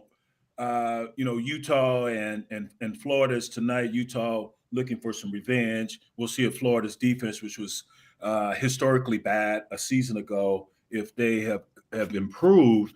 But the LSU game, man, Jaden Daniels, he slicker than liquid poop. That guy, he had over 100 in the game a season ago, and I think if Florida State's going to win, they've definitely got to stop him. So that one is paramount. And this Jared Verse, defensive end that transferred from Albany up here in upstate New York, of all places, kind of reminds me of the progression of Khalil Mack, although he came out of Buffalo and stayed there, didn't transfer to a bigger program, and it didn't hurt him one bit. That's a huge matchup. Will Campbell for LSU at offensive tackle going up against Jared Verse. And you guys know at LSU, they give that number 7 to a playmaker, and it's usually a DB. Patrick Peterson, I believe, is the one possibly started that tradition, or a wide receiver. And they gave it to Will Campbell, their left tackle, this season. He was awarded number 7. Of course, he can't wear that in the game, but he is the guy that they have indicated as a significant playmaker. So he and Verse, that matchup, Harold Perkins Jr., he was lights out as a true freshman for LSU, primarily an edge rusher. They'll move him around this year, have him come in at opposing offenses from different vantage points. So that game is massive, and obviously came down to the wire a season ago, and that one's circled. That should be a good one. Yeah, Brian, we've been having a conversation, by the way, talking to Brian Jones from CBS Sports here on House Divided. I'm only telling people, yeah, there we go. It does say Brian Jones joins the show. Mm-hmm. There's just a B. And so we man. As recognizable as your voice is, we probably everybody knows who that is. We've been talking about Oklahoma, Brian, today, because I was looking at an NFL draft rankings list earlier today. It was a Big 12 list created by a friend of ours, John Harris, who works out of Houston, sideline guy for the Texans, a guy that we really, really respect. And there's only one OU guy ranked in the top 20 of Big 12 NFL draft prospects for the upcoming year. And it just occurred to me that Texas has 6 of the top 15 on that same list. I'm having a hard time thinking of a discrepancy in talent between Texas and Oklahoma, where Texas had such an obvious edge at the top.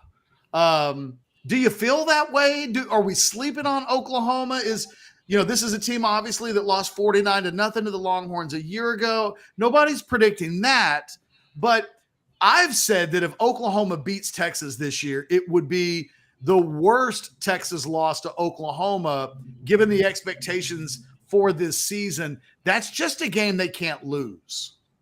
Listen, I'm never going to underestimate Oklahoma. You'd be a fool to do so. and I've gone into that matchup as an underdog and coming in having underwhelmed in previous games, and you guys know that doesn't matter what you did prior to that contest. So from a talent standpoint, Brent Venables went out. He hit the portal, even though he was criticizing Deion Sanders about in the manner in which he went about his roster management. He hit the portal. He just got a huge commit. I think I saw from a defensive lineman. So they'll be fine. They'll be better in the second year of his schemes as well. So I'm not going to underestimate them. And that's great that now Texas is enjoying some love because of the recruiting they have done. And as I said last week when I spoke to you guys, just being there on practice and being in close proximity to these young men and watching them work, it was just fabulous. And it reminded me of the better days there on campus when they were winning on average 10 games, if not 11 games a season. So the dudes are there, and others are taking notice. Chad mentioned the other commentators that are on the Texas train. Well, damn it, they late, because I said it first. I want my credit. But if not now, man, when? They're there. They just have to execute.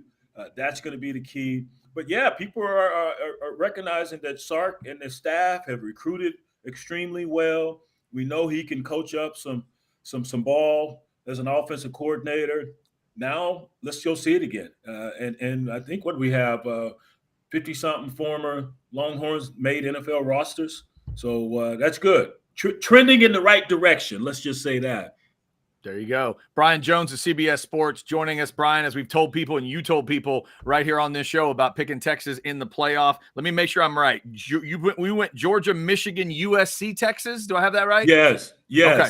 So if you are correct, and that's the kind of team they're going to be, give me something by the end of the Rice game you want to be able to check off a box in your mind. Like, what do you look at? Is it a score? Is it a feel? Is it eye test? Like, what do you want to see after the game where you can look at your guys and girls at CBS and go, what is it? I'm looking for dominance. I want them to be able to dominate. I want them to be, and it's not a knock on Rice. We'll see what Rice brings to the table. You know, JT Daniels, third time visiting Austin, right? He may have to start paying taxes. That's true. Yeah, he's gotten the allergies. He's been here so much. He's already gotten the allergies, I hear. Is that right? The cedar got him. That's right. Okay, whatever it takes, baby. The heat, the cedar, what have you. We'll use it. Yeah, I want to see dominance. I want to see the guys up front, offensive line and defensive line. I need to see them dominate. I need to see that D-line live in that backfield of Rice. I need to see the offensive line show some growth. Bijan, as we've discussed, made them look better than they actually were. Now it's time for them to shine and open up some holes consistently. So dominance is what I am seeking. This is a much better team, let's be honest about it, than Rice. I don't know how many coaches they've had in the last decade, but it's been a ton. Same as Texas. You know, they could say similar about the Horns, but much better roster. They should dominate. This game should not be close. I don't think it'll be close, but I want to see dominance. That's what I'm seeking. Gotcha. BJ, I'm curious. Since you went out on a limb and put Texas as a playoff team, I want you to name drop a little bit. Give me a name of someone we'll all recognize that's given you a little bit of guff about this Texas prediction. Is there anybody that has absolutely singled that out and said, Brian, I am going to laugh at you when that fails? Well, he didn't laugh at me, but on our first full ICF show last night, my man Randy Cross, who is the best at taking digs at you, you don't even know. I mean, that dude will say something. You're like, did he just call me a mom?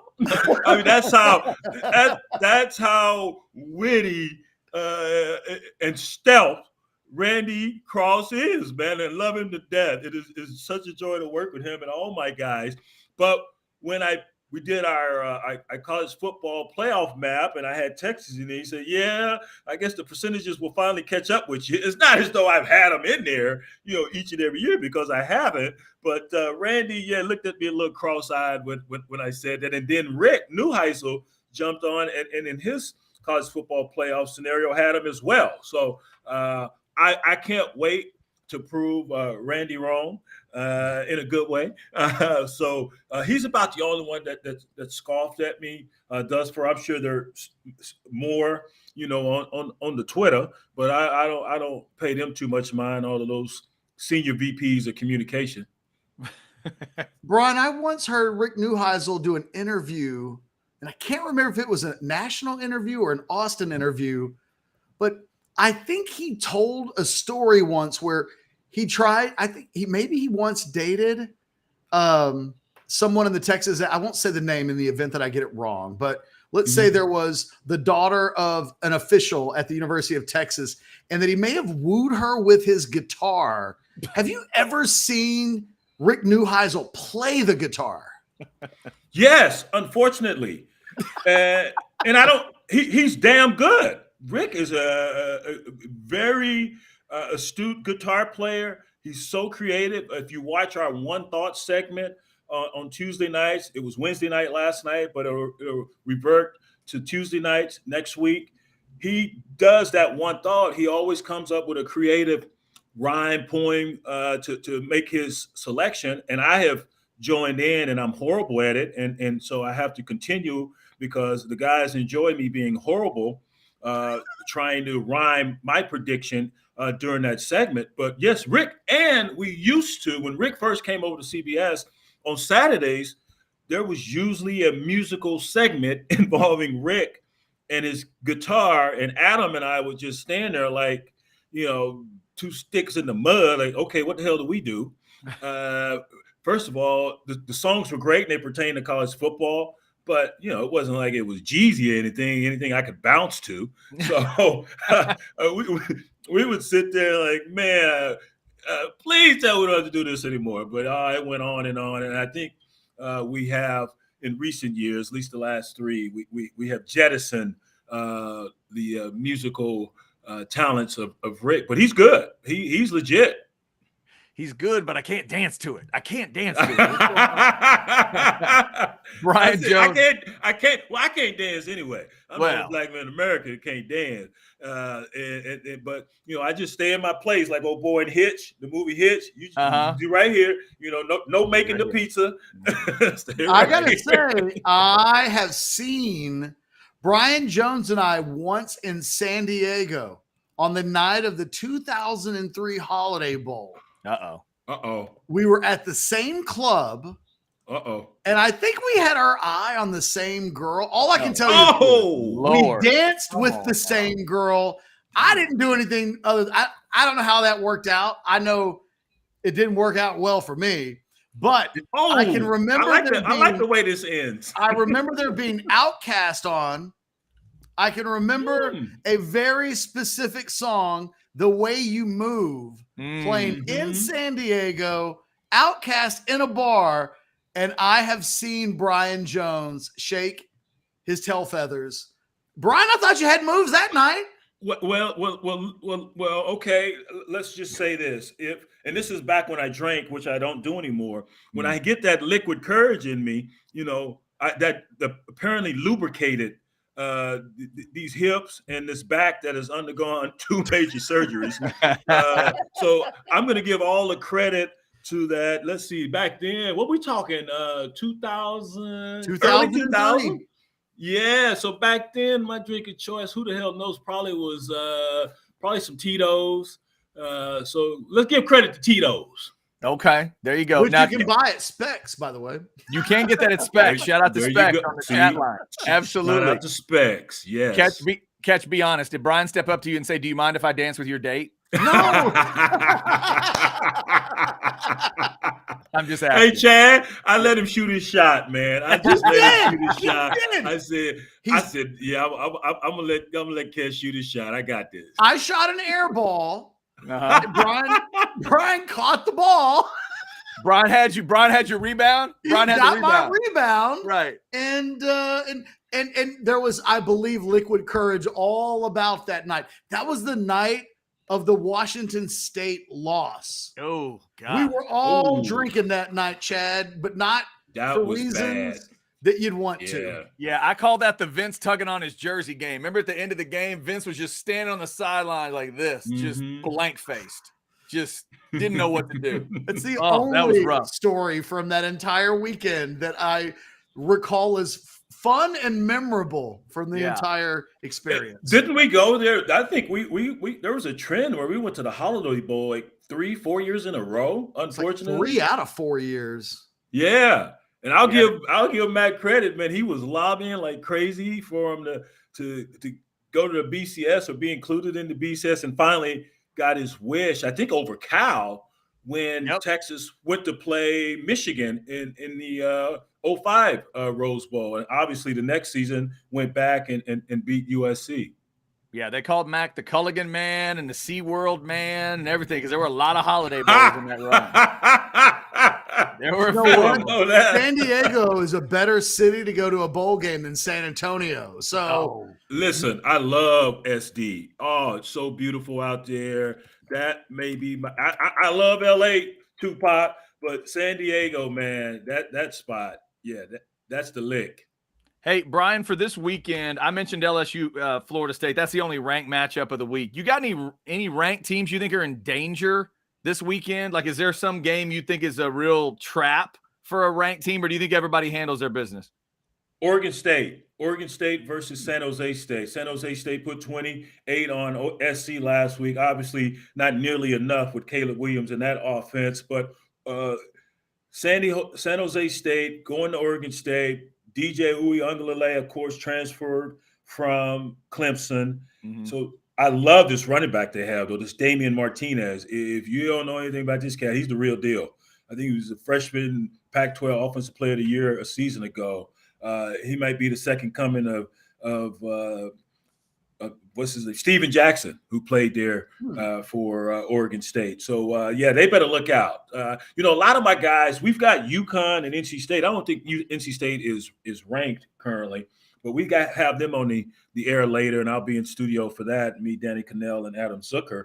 And UConn, if you recall, won 6 games last year. The previous 4, I think they'd won a total of 7. So Jim Moore has definitely turning that joint around. So NC State better look out going on the road. And right there in the state of Texas, my upset from last night. How about North Texas with their new coach, Eric Morris, speaking of San Antonio, was at Incarnate Word before going to Washington State and took his quarterback up there, Cameron Ward.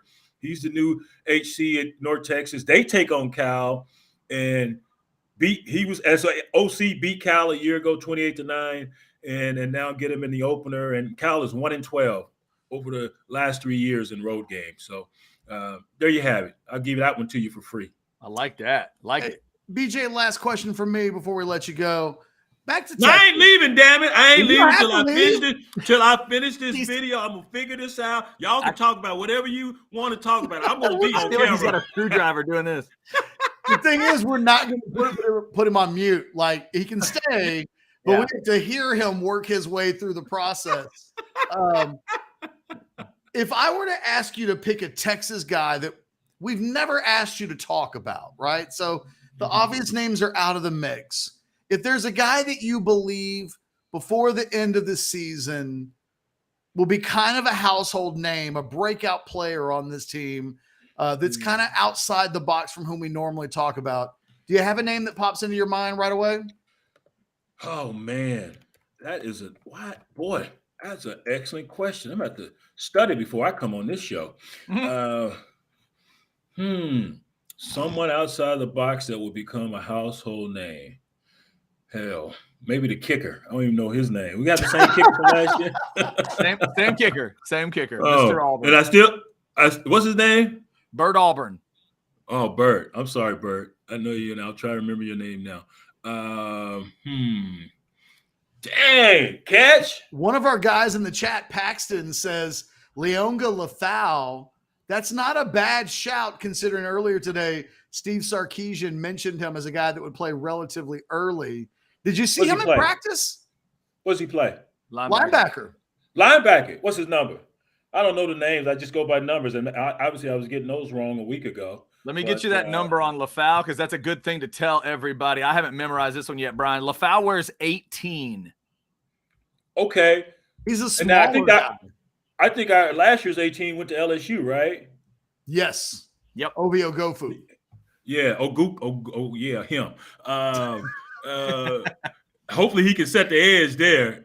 He couldn't set the edge in Texas. He's going to be able to set the edge in the SEC. Okay. All right. I'll keep an eye on our new number 18. Who's that 45 kid for Texas? Number 45 on the D line. 45 is Vernon Broughton. Oh. Can I pick him? Sure. Yes. Of course. What year is he, Chad? That is I'm seeing a junior here. Junior from Houston. He looked pretty good in the drills. We'll have to see him in the game. So maybe that cat. I'll go with Brock. There you go. I'll go with 45 Brock. I can say his name. Well, and he's the guy that everybody's been talking about during camp. So really, good eye, Brian. Oh. He's been one of the camp standouts. Yes. All right. Okay. There it is. There it is. Brian, one more credibility. There you go. Brian, one thing, obviously we know what you think of Texas this year if you're picking them to go to the playoff. I got Texas at 9 wins in the regular season. I've also got my Aggies winning 9 games in the regular season. Do you think I'm crazy?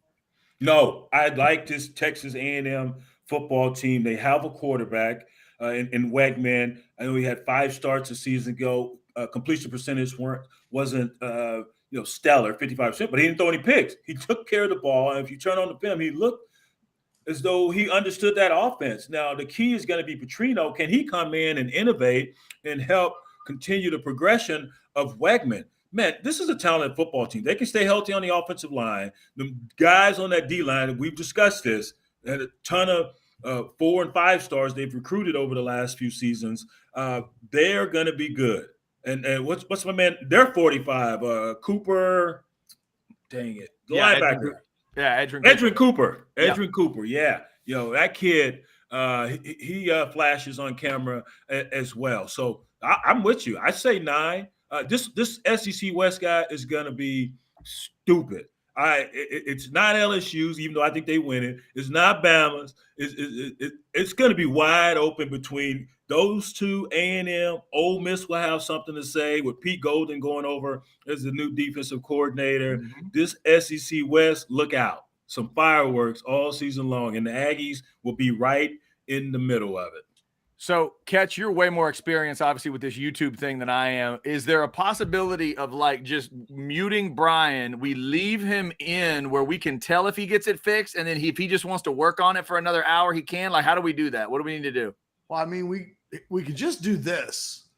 Because if he – and then he's there. Okay. See, I can just pull him back in like that. I see. How about this? How about you have another guest coming, right? Yes, at 2:20 we have another guest, but then that doesn't. You could still be on theoretically. I'm gonna work on this and find out what the hell is going on, but I'm also gonna eat some lunch. I'm starving. And I got another interview at 3:30 Eastern. It's not just the camera disabled button. I don't know, man. All right, so here's what we'll do. We'll leave you in there as long as you want. You see if you can get it fixed. We'll be glad to talk to you if we can see you. But real quick, since you do have deniability, I need you to swear at me, Brian. Come on. Why? See, every time I get out, they pull me back in. Come on. I'm trying to stop swearing, dude. I'm not just for the record, I'm not forcing you to do this. I know, Ketch. It's this other knucklehead. What? The thing is, you could have said something instead of knucklehead, and you'd have been done with it. You some bitch. There you go. There we go. Very nice. I went Buford T. Justice on I was going to say, went with the Buford T. Justice. I always like that. Not just the son of a bitch, but the some bitch. It was always good. Always good. The Rock is good at that one. The modern day version is The Rock in the Fast and Furious movies. He'll throw the some bitch in there. He does a good job. Oh, okay. Does he give attribution to Buford T. Justice? I don't think he goes that far, but it makes me think of Buford, so that's good. There's no way. No way. You could have come from my loins. When I get home, I'm gonna pop your mama in the mouth. In the mouth.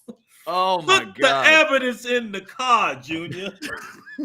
But Daddy, put the evidence in the car. Now, don't go home. Don't go anywhere.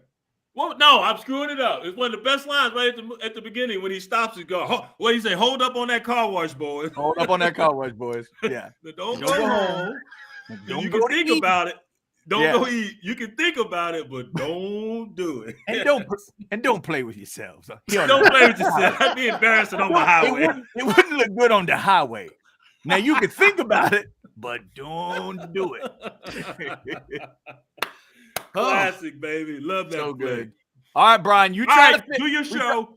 You try to fix it. We may see you in a little bit. We thank you. Luckily, I'll be home next week. We won't have these problems. There you go. Brian Jones, ladies and gentlemen. There he is. Brian Jones at this point. Like every week, Brian just comes in with a different camera obstacle. Frozen camera, no camera. Somebody said, now I'm really excited to have Brian on every week because he makes me look like I know the technology. That may be true. Paxton's right. F technology. Whew. Sometimes just can't have it. By the way, this is a good question. Yeah. Have we got this settled yet? We will have a Scottish guy tomorrow. The plan is for 2:15. 2:15 every Friday, Scottish guy. In the works. We need upside down Brian next week. That would be good. Just the whole thing is inverted. Oh, that would be good. And then the week after that, he's sideways, right? Yeah, like just keep changing it. Just keep people guessing.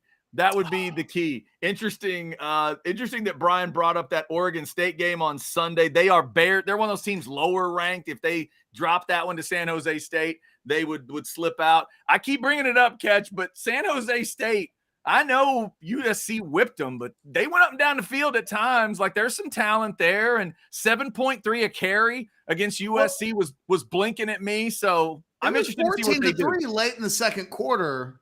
Yeah. And then they made it 21-3, like I think in the last 30 seconds of it wouldn't have been 3 because that game was tied at 7 at one point. Oh, so maybe it was 14-7. Yeah. And they made it 21-7. But it wasn't what Texas fans want tomorrow. If it's 21-7 at halftime on Saturday, like Katie bar the door, there will be some upset Texas. That's what I'm trying to figure out before we go to break. Okay. Give me a score at halftime that would make Texas forget about context. What happens if this is the score at halftime? Orangebloods is on fire. 10-6 Rice. I was going to say 21-10. Rice? No, Texas. No, 21-10 at halftime. You know what? I'll be more realistic. 10-6 Texas. Dude, I will be setting Orangebloods on fire on Saturday if it's 10-6 Texas at halftime. That would freak them out. The fans won't have to do it. I will light the match. I'll be like, fire Sark. Replace yours. Play the freshman. The texter said we got a 21-10 and a 17-10. 17-10. You think they'll be freaking then too? 17. Yes. Yeah. 17-10. The thing is, back in 94, I think what was the year that there was a year that Rice almost beat Texas in Austin, and it took some squirrely officiating and some phantom end zone calls, if I'm not mistaken. Like you're talking during Max era or way back? It was in the early 90s. Early 90s. Okay. I've seen it happen with my own eyes. Yeah.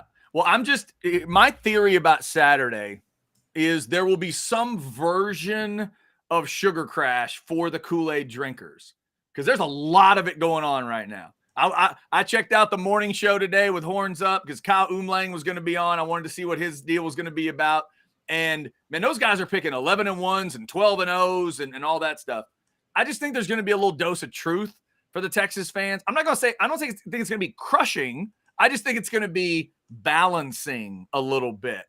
So I think we could get to halftime, and it's not quite – I don't think 21-10 at the half is that crazy a notion. I'm hoping that I'm underselling the defense, and it's more like 21-3, something like that.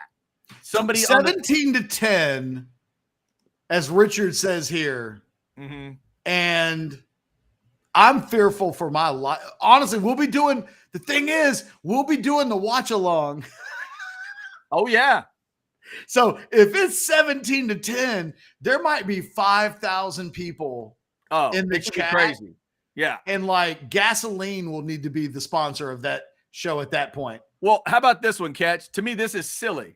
24-3, and Robert would be upset? Now, come on, Robert. That could look a certain way. You're telling me a full 3-touchdown lead at the half, and you have not given up a touchdown.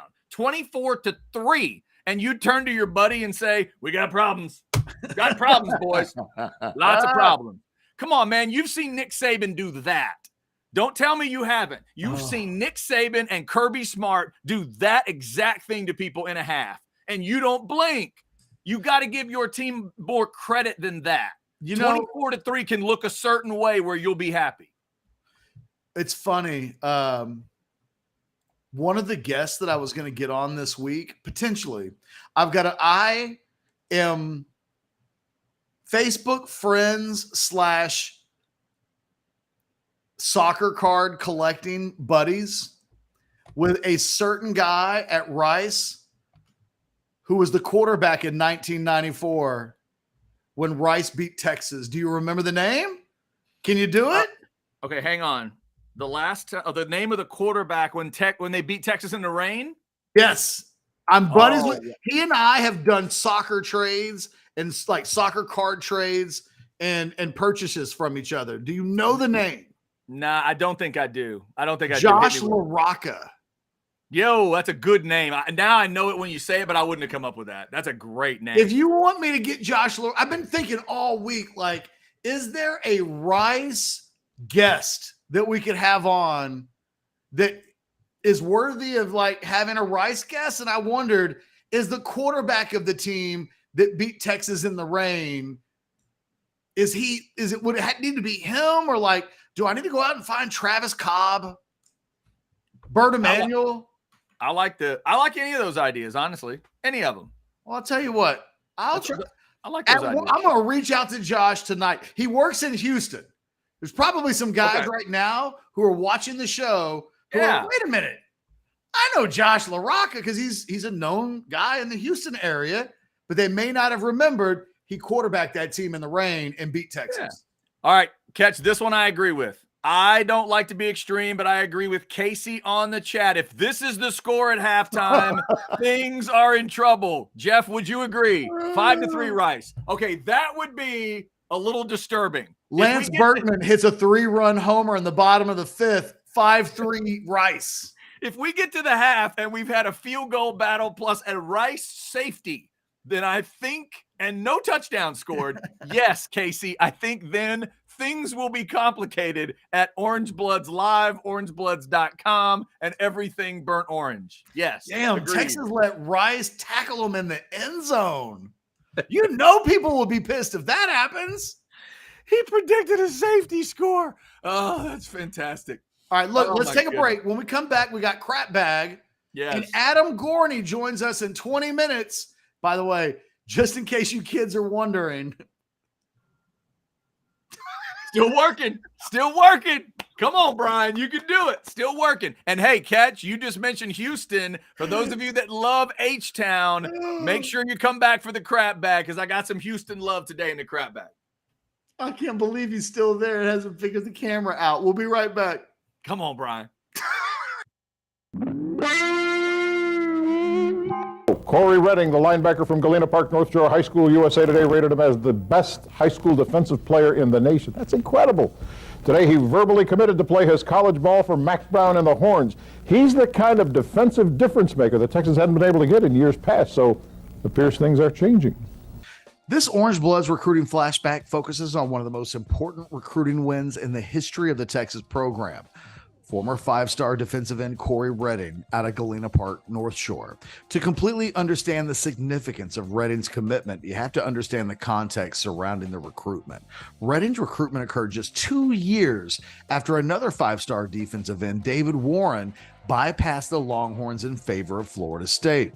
New Texas head coach Mac Brown was trying to put the finishing touches on a #1 ranked recruiting class, but he had to overcome the stigma that great defensive players didn't go to Texas and that the Longhorns couldn't go into the Houston area and land a truly elite player that didn't play his football in the suburbs. It wasn't going to be easy for the Longhorns, as Redding's top 3 included Colorado and Arizona, with the Wildcats having a big edge with Corey's brother Chris already in the Arizona program, which had his mom wanting both players to play their college careers together. Colorado was actually viewed as a potential party spoiler, but while Redding was on his official visit to Boulder, CU head coach Rick Neuheisel took the Washington job. And that basically eliminated the Buffs. That left Arizona and Texas to duke it out. And when push came to shove, Redding couldn't leave the Lone Star State. Moments before he announced his decision, Redding informed his mom that he was selecting the Longhorns. He told her, quote, "I'm a Texas boy. I want to go to college in Texas, marry a Texas woman, and have Texas babies," while she broke down in tears at the news. Moments later, he told the world the news. Corey Redding in 1998-99 season will be attending the University of Texas.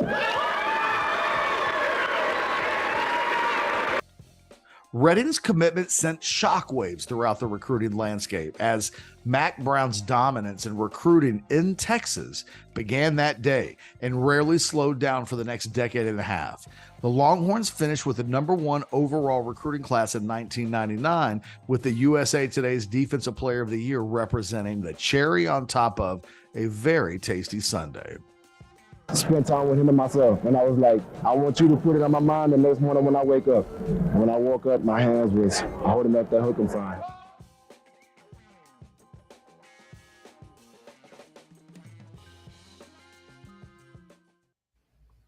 Sad news to report on House Divided. Brian Jones has given up. Brian Jones's computer gave up, or Brian Jones gave up, or he's got to get ready for that interview that's coming up, but he's no longer I think he wanted to stay, Chad, and then he just realized, I can't do this all day. No, yeah, he can't. It was a shame. I really wanted him to figure it out, and then all of a sudden we see Brian. But last 2 weeks we've had Frozen Brian, followed by Floating B, which is just kind of in the middle there. I'm going to need him to at least give us a picture next week. We need to tell him, okay, just in case, make sure you throw up a picture that you can get through. Oh, this is good news on a super chat. Great news. The Google Scholar $1.99 super chat passed my inspection. If you missed that earlier, Google Scholar is driving a truckload of important stuff through Oklahoma and got stopped for an inspection. He believes the inspectors heard that we were saying bad things about OU or critical things about OU, and that's why he got stopped. So Google Scholar, we are glad that you got through there. Good luck out on the highways. I don't know that Brian gave up too broke to pay attention. No. It's possible that he hit the on-off button on his computer trying to fix the camera. Yeah, or he got frustrated and threw it across the room. That could have happened. We don't know. We would never know because the camera's off. That's true. The camera's off. We're never going to know. The screen could crack, but we would have just never known. That's right. Congrats, Google Scholar. Congrats. Right. Congrats. That is big time stuff. All right, Ketch, you want a little crap bag here on a Thursday? I got some special stuff for your part of the world. You're a Houston area guy now. Do you want a little Houston love in the crap bag? I do. I want to real quick let everybody know about our sponsor, Specs of the Chat Line. Mm-hmm. They are a Texas family-owned destination in selection and savings since 1962. That's how long his business Brian could figure out his computer. Yeah, it is a one-stop shop for literally thousands of wines, spirits, and beers every day at low prices. We mentioned Brian might have been drinking Tito's in San Diego back in 2003. No doubt he would have bought that at Specs because they would have had the best price. 4-time National Retailer of the Year. Look, if you're getting ready for the tailgate, like, just make it easy on yourself. They do same-day delivery, which means you don't have to go out and mess with the crowds or the heat or anything else. Let them deliver for you. Go to specsonline.com. That's where the fun starts. Yep, no doubt. Love me some Specs. Get all stocked up for the games this weekend. All right. It is a fact that I am a Dallas area guy. I was born in Waxahachie, Texas. I'm a Cowboys guy. I'm a Rangers guy. I'm a Mavs guy. And I do not root for any professional team in the city of Houston. It's a fact. I've let it be known. And I know all y'all Houston people are the same way about us Dallas folk. We get it. But I got to give love where I got to give love. Y'all know I'm into uniforms. You know I'm into helmets here in the crap bag. And this weekend, the University of Houston. Oh, my. The University of Houston, when they face UTSA, Jeff Traylor, I'm warning you now, you are facing a Love You Blue Cougars vibe that I don't know if you can overcome. Jeff Ketchum, let that wash over you. Look how beautiful that is right there. Come on. You know what it kind of also reminds me of? What's that? Vince Young's Houston Madison jerseys and fit for. Yeah, you know, I hadn't thought of it until you just said it. You're absolutely right. I had never thought of the Love You Blue when I watched Houston Madison play, but now that I see this, it reminds me, oh, Houston Madison with VY, they had the Oilers thing going on, and I just never recognized it because I'm not a Houston guy. Like, it didn't immediately pop into my mind. That is a beautiful, beautiful uniform combination. It's just incredible. Let me get a chat in that agrees with me. I don't like much that comes out of Houston, but this looks amazing. Too broke to pay attention. I'm right there with you. I got to give H-Town its credit when they do it right. So they're going to wear those against UTSA. If you go to my Twitter at CHastingsOBL, Ketch, they put together a great little video. It is narrated by Carl Lewis, a Houston legend, and they lead you into it, and you get so many good angles. This is the great thing about the best uniforms. What I always tell you is when they unveil their uniform or their helmet, take a look at what do they show you, and what's the lighting like? Because sometimes they think they got an idea, but they show it to you in the dark. Oh, we're going to be clever. We're going to show it. That means they don't really love it. They show you every angle of this uniform you'd want, and it's awesome from every angle. The other great detail from the crap bag office is white pants. One of my big old man pet peeves right now is color on color. It looks dumb to me. Too many teams go color on color. And too many teams nowadays would have said, well, if we're going with that old blue, let's just wear blue pants. But Houston was smart. They knew if they went with white pants, it gives them an extra classy look. Well done, Cougars. I can't say I'm pulling for you in that game because I'm not. But that's huge. That is huge stuff. The Love You Blue vibe coming out of the Houston Cougars this weekend is awesome. That game, by the way, if you want to watch it, it is on FS1, and that is a 6:00 kick on Saturday. So after the Longhorns are done and you want to peek in on UTSA Houston, you can do that. Couple other crap bag items. Let me give some love to what they pulled off in Lincoln, Nebraska yesterday. If you're a pro wrestling fan, you can get this comparison. They basically got WrestleMania 3's crowd to show up for a volleyball game. Wild. Boom. I did not know it was possible. I didn't know they had even thought this up. Well done, Huskers. It's a big deal up there. We all know that. Nebraska's volleyball, it's a big deal. They love it, like the folks around, Texas love it, and there's certain places, Penn State and some other places have big-time volleyball. 92,003 people. That's amazing. That was the optics, the visuals were awesome, but just doing it is crazy. Yeah, look at that. 92,000 people showed up for a volleyball game. They also had the first match they did a couple of D2s or D3s in the state, and then Nebraska actually played a D2, so they got 4 schools in Nebraska, 4 colleges, Nebraska, and then 3 lesser level teams, to get out there in front of that many people and just give them all that love. That's incredible. So, ladies, congratulations. That is amazing. That is a world record. Let me make sure we're clear. That is a world record for a women's sporting event. That's more people than watched Brandi Chastain hit that kick live. Let me make sure we're clear on this. It's more than the 99ers. Whoa. You did it. It does not mean that's not my streak. Doesn't affect the counter. I'm just saying that is the biggest crowd that's ever watched a women's sporting event on the face of the earth. Don't you put that on me. Don't put that evil on me, Ricky Bobby. No, we're still hanging at 2 and an asterisk right now. Yeah, we're hanging with 2. We're hanging with 2 2/3. Yes, 2. Yeah, right. 2 2/3. We're getting there. So congrats to those ladies. Also, U.S. Open rolls on. Coco Gauff advanced. She's been on fire. All Coco Gauff needed was for me to get fired from radio, because she's 13-1 since August 1st and on a roll and playing some good tennis. Caroline Wozniacki is back. Remember the girl that was going to marry Rory McIlroy? Remember that back in the day? Yeah, Caroline is back. Mother of 2. She's been out 3.5 years. She had 2 kids. By the way, she does not look like she had 2 kids. She's in incredible shape. She won a match and advanced. By the way, Ketch, she's married to David Lee, the former NBA basketball player, if people don't know.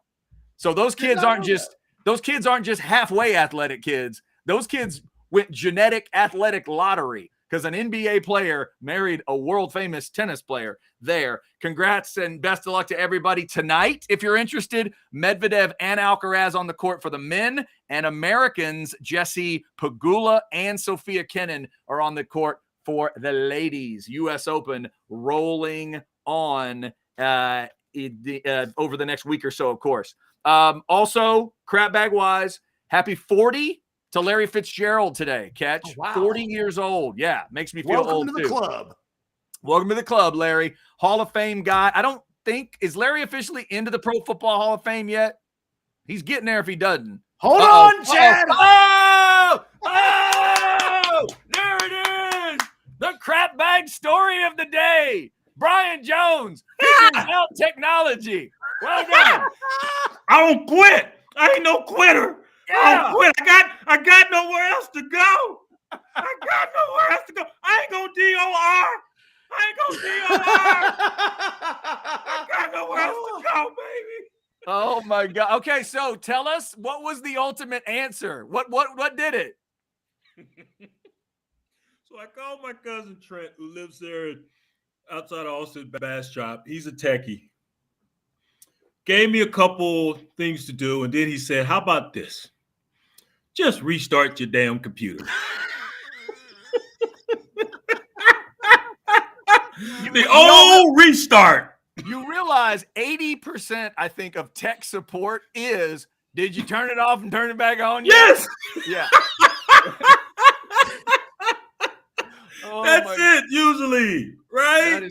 That's fantastic. See, now we get to see your beautiful face. You worked hard for us. We appreciate it. You know what, Brian? They've said for years that you don't work hard for white people, but I have always said that it's a lie and that you work hard for everybody. I want them to know today. Especially white people. You worked out. Look at these 2 faces. Look at this face. Look at that. Wait, which way do I point? That. Look, you couldn't get whiter and balder if you tried. And he worked hard for us. Come on. No, you are a fool. You're officially whiter than I am, Chad, just for the record. Yes. You look a little you're little more peakish. pale. I'm a little tanner. Go outside, all that damn sun. I know. I get out there every once in a while. I just got to be careful. It's going to wear that Doc Hastings hat. It's going to fly. Exactly. I wear the big wide hats like my dad does to protect myself.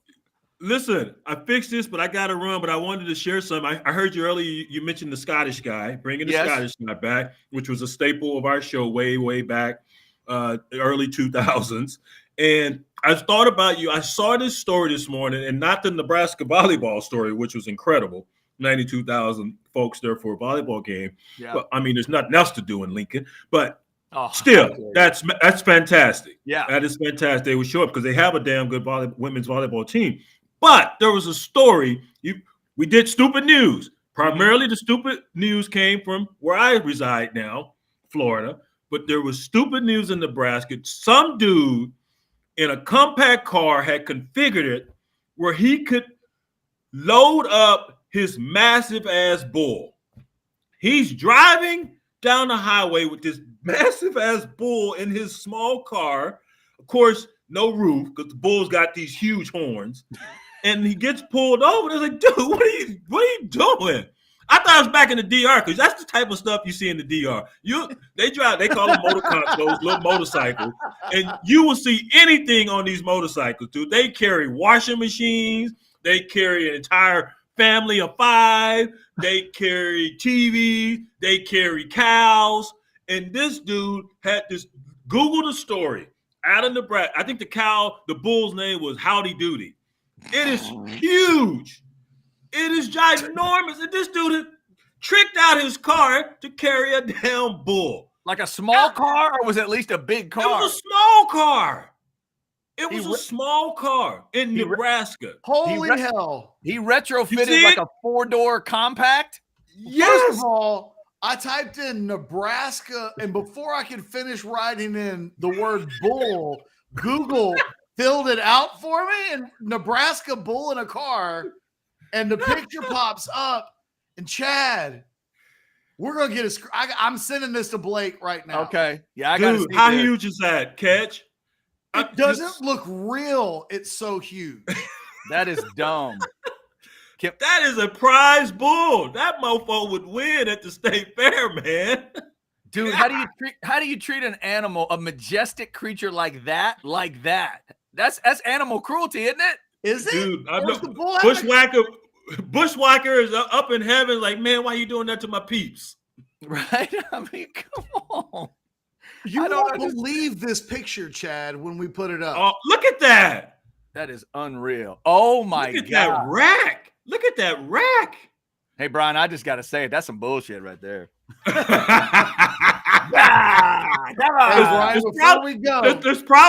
probably some in the back seat. Yeah, there probably is. Man, I might distribute the weight a little differently there. Why would you put him all on one side? Don't you need to distribute that weight a little better? Damn. It feels like that goes sideways real fast. Yeah. The amount of volume that bull has to be on is substantial.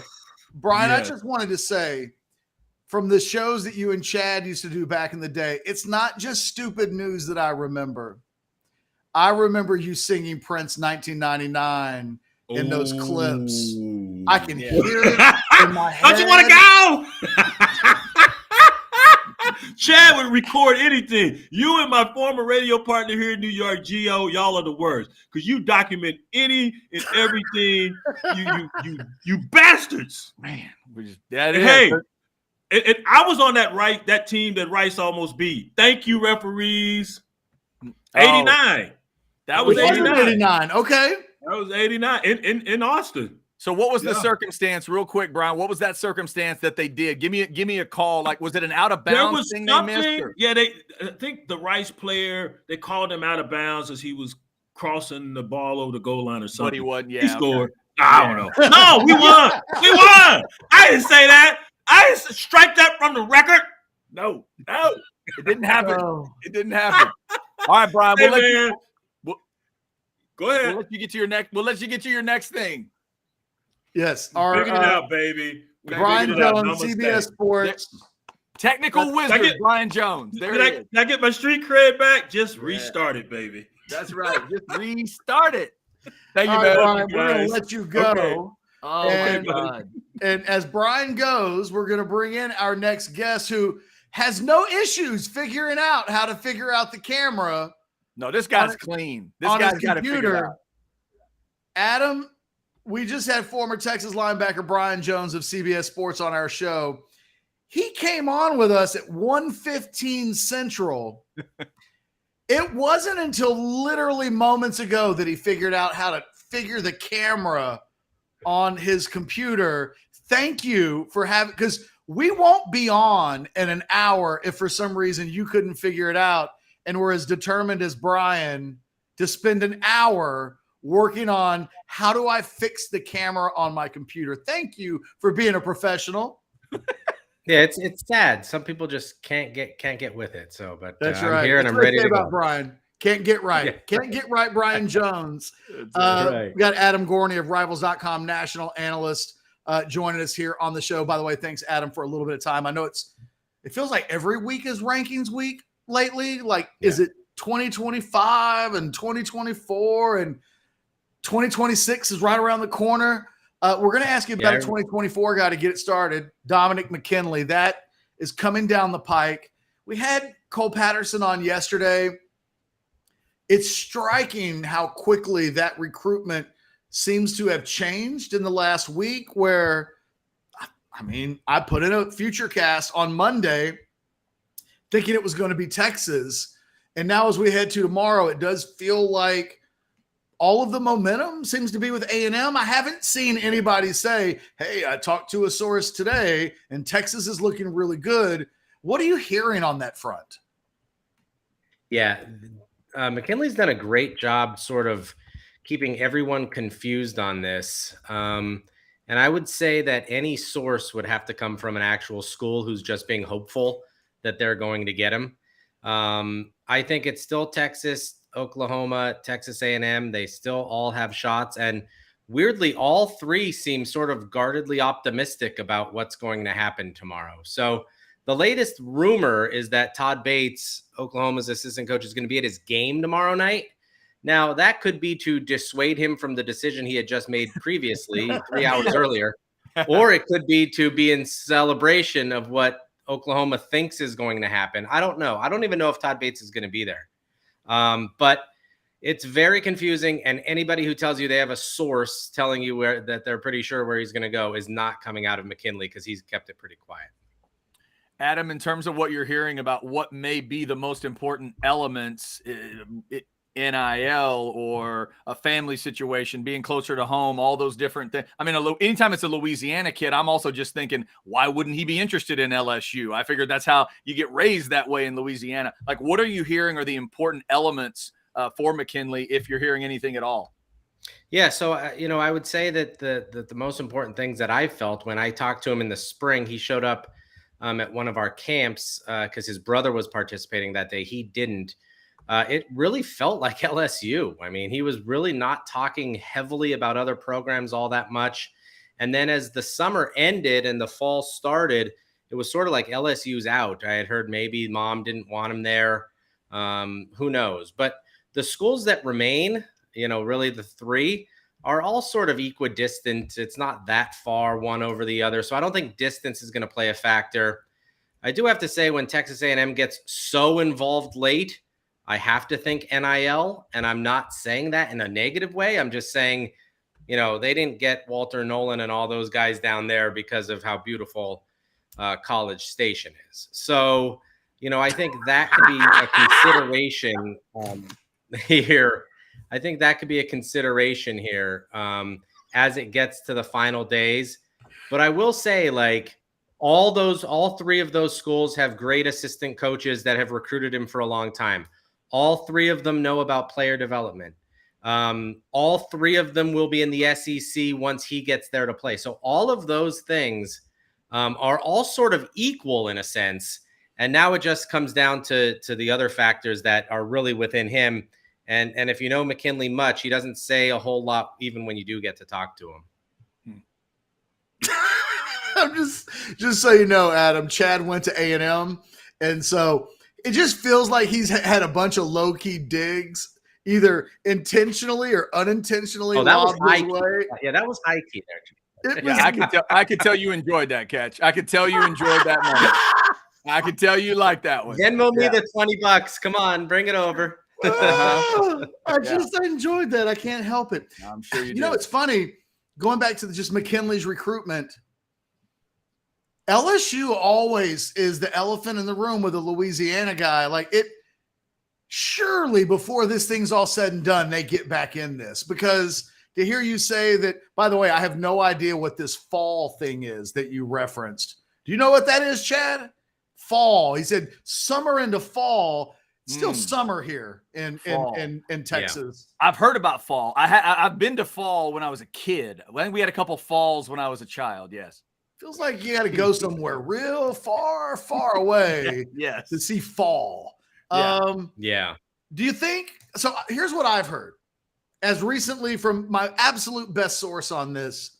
The Texas sources that I've talked to believe that this is really a November, December recruitment, that whatever happens tomorrow. But there's a sense, at least on the Texas side, that even if they pick Texas tomorrow, that it's a November, December recruitment. If that's the case, you'd almost be silly to think that LSU couldn't get back in this. Yeah. And, we've done this for long enough to know that recruiting is really, like 11 and a half months of speculation. And then the S hits the fan for like 2 weeks and everything changes. And a kid who, thinks he wants to go 6 hours away to school with a school 2.5 hours away, that might be something. And in McKinley's case, and this is pure speculation, but this really could be a thing of like, get off my back. I want to be left alone during my senior year of high school football. I don't want to have to deal with the recruiting stuff. I'm committed. I want 15, the reporters that cover those schools are, there's a lot of them and they're very active and they're constantly after him. So now I've eliminated that. And then once we get to the early signing period, we can figure this out. So whoever wins tomorrow, absolutely. But we all know that, recruiting really starts once a kid is committed. If Texas A&M struggles again this year, if Texas is a little bit of a disappointment, if Oklahoma's defense can't get it together in year 2, who knows? We'll see. But I can assure you, Brian Kelly absolutely knows that keeping those kinds of kids in state is priority number 1, 2, and 3, and he's not going to give up on Dominic McKinley. Talking with Adam Gorney, rivals.com, at Adam Gorney, if you want to give him a follow on Twitter. Adam, I'm always amazed at some of these discussions when Ryan Day or Dabo kind of gets into things down here in Texas, Louisiana. I'm always interested in those discussions. I know Ohio State is one of the top 5 for McKinley. Give me your thoughts on sort of the relevancy for Ohio State, both tomorrow and then as we get towards December. Yeah, I think 0 tomorrow. I don't think that's a factor. And McKinley is a little bit of a country boy, so I don't think leaving for Columbus, Ohio is really all that in the cards. But I'm not going to discount Larry Johnson for anybody. He's lost out on a few this recruiting cycle. He won on Edric Houston, the 5-star from Georgia, but he wants more. They're going to go after guys. They've established themselves over a decade or even more in the state of Texas, and they can get down into that area of the country for anybody. So if they go and they win the Big Ten and they play for a national title, I wouldn't discount them. But I would say this kid is not leaving that area of the country, even in December as this thing gets worked out. Hey, last question on Dominic McKinley. His younger brother, can you remind us all, like classification, position, all that stuff? Yeah, his name is Darius McKinley. And he is a 2026. We have him listed as a defensive end, but he only weighs like 220 pounds. He's only a sophomore in high school. At the same stage, he's longer and leaner. So if he's an outside linebacker, if he's a defensive end, if he grows and moves inside, because Dominic McKinley is a pretty big boy. So he was also at our Dallas camp. He's the one that Dominic and his mom came, drove over to Dallas for the event. Talented kid, still kind of getting under his feet a little bit. Not as advanced as some other 2026s who look like, college freshmen already. But he has a chance. He's got obviously an older brother that can show him the way, and that always usually helps down the road. Hey, Chad, just so you know, pop quiz. 5 schools, at least in the Rivals database, 5 schools have offered young Darius, by the way, Darrys. No. The 5 schools that have offered Darius McKinley. Go ahead, Chad. Take a gander. See if you can do it. A&M. 1. Texas. 2. Oklahoma. 3. Ohio State. Not Ohio State. Oh, darn it. LSU. Keep going. LSU. That's 4. And hang on, who am I missing? Bama? No, Miami. Miami. But Okay, all right. of the first 5 offers reported in the database for a young 2026 defensive lineman, Man. 4 of the 5 finalists at this point. And my guess is Miami's not done trying based on them being So Miami. I would never say that any of those coaching staffs would offer the younger brother to make the older brother feel good, but there's maybe a little of that going on here. Yeah, it was a baby. I always say, Adam, there are no accidents in life, and coincidences and stuff. Adam, as it relates to the first couple of weeks of high school ball, right? So we had 0 week in the state of Texas. We've seen a number of big time guys. DeCorian Moore last weekend has a huge performance. Parker Livingston, Texas wide receiver commit, he has a big performance. We're watching all these teams on national television, left and right. I mean, it's almost like its own cottage industry at this point, like getting these big name teams on ESPN and the big stations. Anybody, if I say last weekend high school football, big time performances, anything beyond the names that I just mentioned jump out more than anything else? Yeah, two guys I would say, well, 3 really. DeCorian Moore is going to be battling for that number 1 spot in 2025 at wide receiver. Now, we talked about this last time. I think we dorkily went through how a wide receiver probably shouldn't be number 1 in the country, but he is going to battle Ryan Williams, who's very, very good. But DeCorian Moore might be on another level there. So he's one of 3 5-stars right now with Ryan Williams and Winston Watkins at IMG. But, man, he is going to be hard to say no to. 2 other guys that really stood out. Jordan Seaton at IMG is a monster offensive lineman. Whether he's at tackle or guard, he's physical and dominating. And more than anything in high school, I like guys who put people into the ground, guys that really want to be physical and not back down and just kind of push people out of the way. That's not going to work at the next level. You need that physicality. And then David Stone. I mean, that kid 2 years ago, we go, man, he might be too small for this. Maybe he's good in high school, but now he's like 6'4", he's like 290. Every play, he's pushing the offensive tackle back into the quarterback for a really good team out of Philadelphia. So I think those 2 guys early on have really, really set the bar pretty high in terms of me watching all those games. And then I will, pat myself on the back. Julian Sayin was great in his season opener too, running around and throwing the ball. There's going to be a discussion for number 1 quarterback in this class. I don't think Dylan Raiola has it locked up. I don't think it's a secret that he's been disappointing in his first 2 games with that Buford team, which it shouldn't be disappointing because he's throwing the ball to all Division I receivers. So there's still a long way to go in this ranking cycle. A lot can still change. But I think those 3, especially Seaton and Stone, have really been phenomenal. Seems like the quarterback rankings discussion a little quieter this year without Arch Manning's name being in the marquee. Feels like you guys can have those conversations privately. There aren't 10 articles a day like, what's wrong with Rivals.com? Is this guy the right guy? Is it a little different? Like I'm joking about it, but as you started talking about that, it occurred to me like, yeah, that I could see that happening. And I don't really recall a bunch of social media, like, knocking on your door saying, come on, Adam, this guy's not really 5 stars. Right. Yeah. And the thing with Arch is that, like, and I've said this before, he's almost in a no-win situation, like in the sense that if he goes in there and throws 5 touchdowns, well, he was the number 1 player in the country. That's what he was supposed to do. If he goes and it shows like the spring game, then he automatically sucks and he'll never be good and he should transfer now and give up football. So that's the difficult part. When it came to rankings, though, and I've also said this on the call, I said, not only is he Peyton and Eli's and Archie and the whole thing, but he was a pretty damn good high school quarterback. You don't have, and this fights against the narrative that you have to come to Rivals camp to get ranked high. You have to play 7-on-7 every weekend to get high.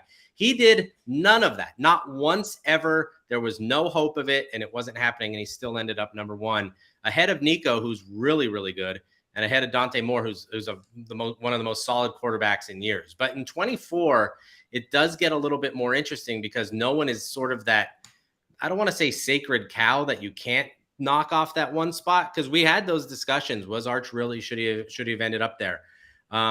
But Raiola is a phenomenal quarterback who literally is the same height and weight as Patrick Mahomes and has the same arm angles and the same movement, all those kinds of things.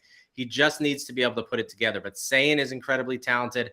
And Aaron Noland is another guy who had a great first game against Julian Lewis's team, led them back to a victory, and is a winner who's going to Ohio State and is going to throw to 5 stars. So it is a little bit more open of a discussion, which makes it more interesting, but probably can prove us even more wrong. Chad, I got one more question. You got anything? I was just going to ask about Kobe Black real quick. He's got the same 5, his final 5 that McKinley does. I know a lot of Texas fans are interested there. Any timeline on when he's making a decision? Does it feel more like a, November, December thing for him? Or do you think maybe in the next little bit, he wants to get that out of the way as well? Yeah, that's another one that in the same vein that Texas Tech fans are sort of sitting around going, where's Micah Hudson? I mean, Micah Hudson was supposed to be committed a month and a half ago, and it still hasn't happened. Everybody still sort of thinks Texas for Kobe Black. I'd be surprised. Maybe A&M gets in there. There hasn't been a final determination in terms of timeline. I think he just wants to see how this Texas team looks for a little bit. Maybe see how Texas A&M looks for a little bit and then make a decision from there. Both schools will wait for him. He's good enough that they're not going to force him into a decision or make him uncomfortable. I would still say Texas is by far the leader there, though, and I'd be surprised if he went elsewhere. All right, Adam, last question from me, and then we'll let you enjoy the rest of your day away from us. So Sarkisian's doing a press conference today, and our guy Anwar Richardson was asking him about true freshmen who were competing for the 2 deep. And Sark said the following guys would play relatively early on Saturday. I'm going to give you the list, and then you can just take that anywhere you want to go with regards to the names that I mentioned and whether there's any surprise or whether any expectations, any of that. So he says Anthony Hill, CJ Baxter, Jonte Cook, Malik Muhammad. Those are kind of the obvious ones. He mentions Leonga Lafau, and he mentions DeAndre Moore among the 2 names. Kind of a little surprising. I mean, we've heard that those guys have done well, but he mentioned those 2 names in the same breath as the other names that I just mentioned. When I mentioned those 6 Texas freshmen, what pops into your mind? I'm just going to say one thing. JT Daniels is coming to town, baby. He's been here before. I'm just kidding. Yeah, he's been there before, and it's ugly. Yeah, that was a miss. You know what? I'm not surprised on the front 4. Hill is just one of those guys, and I hate to say nose for the football, but he is just constantly around making plays. He's so smart and so good. I love Jonte Cook. We talked about him last time. An absolute playmaker who will burn anybody down the field. CJ Baxter, definitely an interesting one as they work through what it looks like at running back there. I'm not going to say Derrick Henry because it's different, but he's a little bit of an upright runner, but big and can kind of take the pounding. And so, I think that is going to be an interesting one. Lafau is interesting because he always came off to me as a little undersized. I don't want to generalize, but these Hawaii kids are either absolute monsters who want to hit people or they're lean and long. And Lafau is more of the lean and long type. So that's positive. DeAndre Moore has always been very, very talented. I will say in games, he's been a little underwhelming, but in Bosco's offense, I think they were just setting him up so other people could get open down the field. And he was always surrounded by elite playmakers that were kind of stealing some of his passes. But Moore, from a physical standpoint, is absolutely ready to hit the college field. I remember seeing him last year. He actually lacerated his liver in a game and then was back 2 weeks later. Wow. Playing. So yeah, it was pretty impressive. But he's ready. He's ready to go. He's kind of got that alpha mentality that he's going to see the field early too. So I don't think Sark was saying that from a position of we're going to be up 42-0 in the second quarter and we're putting in these guys. I think he was saying these guys are good enough to contribute immediately when the score is 0-0 and the ball's kicked. Totally agree. Adam Gorney, Rivals.com. Adam, we love you, man. You always are good to us whenever we ask you to come on. Always bring the information. Have a wonderful weekend. I give you permission You just take tomorrow off. Make it a 3-day weekend. Labor Day actually is make it a 4-day weekend. I give you permission. Not, should you even need to ask for permission? I'm just saying. I get to go take some days off. I get to leave my house at noon to beat the LA traffic to go see Bosco and Dylan Stewart, the 5-star, play in LA tomorrow. So I'll start Saturday probably with a couple beers. Fair enough. I'm not even going to. Well, yeah, you can't take the beers to the high school game. Yeah, no. I would. Hastings would. Yeah. Not so much Adam Gorney because he's a pro's pro. Yeah. Adam, have a great weekend, my man. Really appreciate it. See you guys. Thanks, Adam. I don't even drink beer, and I just said I would take beers to the game. That's how much of a rebel I am, Chad. Yeah. So be honest, when you brought Adam Gorney on, were you hoping for a moment where the chat line just explodes with happiness because he throws in a College Station rip and I have to sit here with a face that says I'm trying to be a professional? Is that he didn't mean anything. That was the thing. He didn't mean anything by it. Like, I don't think he was playing to the crowd. I don't even think he meant to slam A&M, but he was talking about reasons why guys would go to A&M, and he was trying to make it so that NIL wasn't considered a bad thing. And it's not a town that when I go to A&M, I don't think beauty and I don't think trees. So I guess this would be the question ultimately. The group of schools right now that you, me, and maybe Nick Saban would consider big time NIL, worries, right? Schools that can come up with some NIL.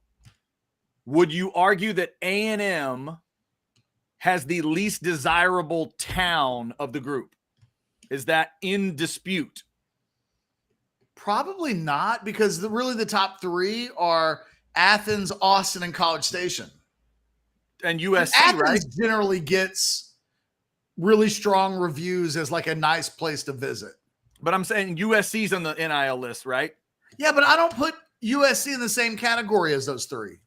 Okay, you're saying the big dogs to you are Texas, Texas A&M, Georgia. Those are, if this was like the Olympics wrestling, yeah, those are the three super heavyweights that compete for gold. You think that's who Nick is really, really scared of in terms of NIL? Yeah, because I think the Ohio States, the LSUs, the USCs, I think they're clearly below. There are guys on all three of these programs that we're talking about, numbers of them that are making more than $500,000 a year. Where the sense, and I had heard this with one of our LSU guys that we talked to, not necessarily a Rivals guy, but just an LSU contact that was talking about Colin Simmons, was talking about how they're more of a 200, 250 a year kind of NIL situation. Mm-hmm. And that if they go too far beyond that, you've got players on the team that are what's going on? I don't get the sense that the dudes in Baton Rouge, they're not all getting Lambos. They're not all right.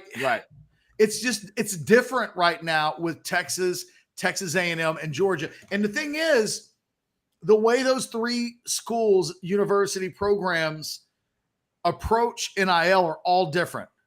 Georgia is riding the wave of winning championships, and we've talked about what winning championships has done for LSU women's basketball.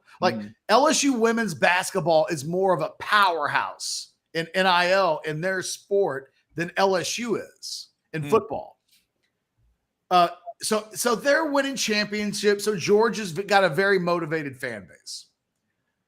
A&M has got a motivated group of donors who are tired of losing, and they want to win.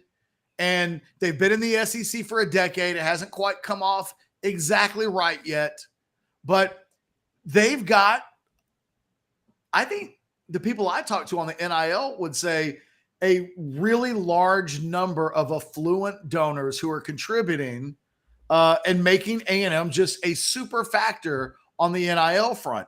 And I think on the Texas side, they've been leaning on a much smaller group of key donors than either of the other two schools. And I think what the Texas One Fund guys would say is, we need more, we need more, we need more. Think about, I don't remember if I mentioned this on the show. I think I did. It wasn't until the day after the Simmons commitment that Texas football passed Texas baseball in terms of monthly contributors. Yeah. Football at Texas was behind baseball at Texas from a volume of donors standpoint in the Texas One Fund. And nobody looks at Texas baseball right now and says they're like LSU on the baseball side of things. LSU baseball, LSU women's basketball, powerhouse NIL programs. Texas is in the heavyweights, but they're doing it a little bit with smoke and mirrors. It isn't sustainable for them to be a super heavyweight unless more people start giving. Some of the most affluent Texas donors around have only just started giving to NIL, and some of them just aren't. And at Georgia and A&M, it seems like there are less people who have an issue with it. So that's how I would describe kind of the three NIL superpowers. Texas is in it, and they'll be in it probably for sure the next 12 to 24 months. But I do wonder if the same people are being asked to contribute at the same levels for the next few years. And at some point, I think that has to give out. So Texas is really in a great place now. They need more people to get on board. And I think what Texas is counting on is they haven't been good in football. So they need Texas. They need Quinn Ewers to have a big year. They need symmetry. The connection between being great on the field this year is what makes being great on the field in future years, I think, really possible. So tonight, Ketch, obviously we got college football cranking up on this Thursday night. Is the Florida-Utah game still the one you're going to focus on, even with Cam Rising probably not playing?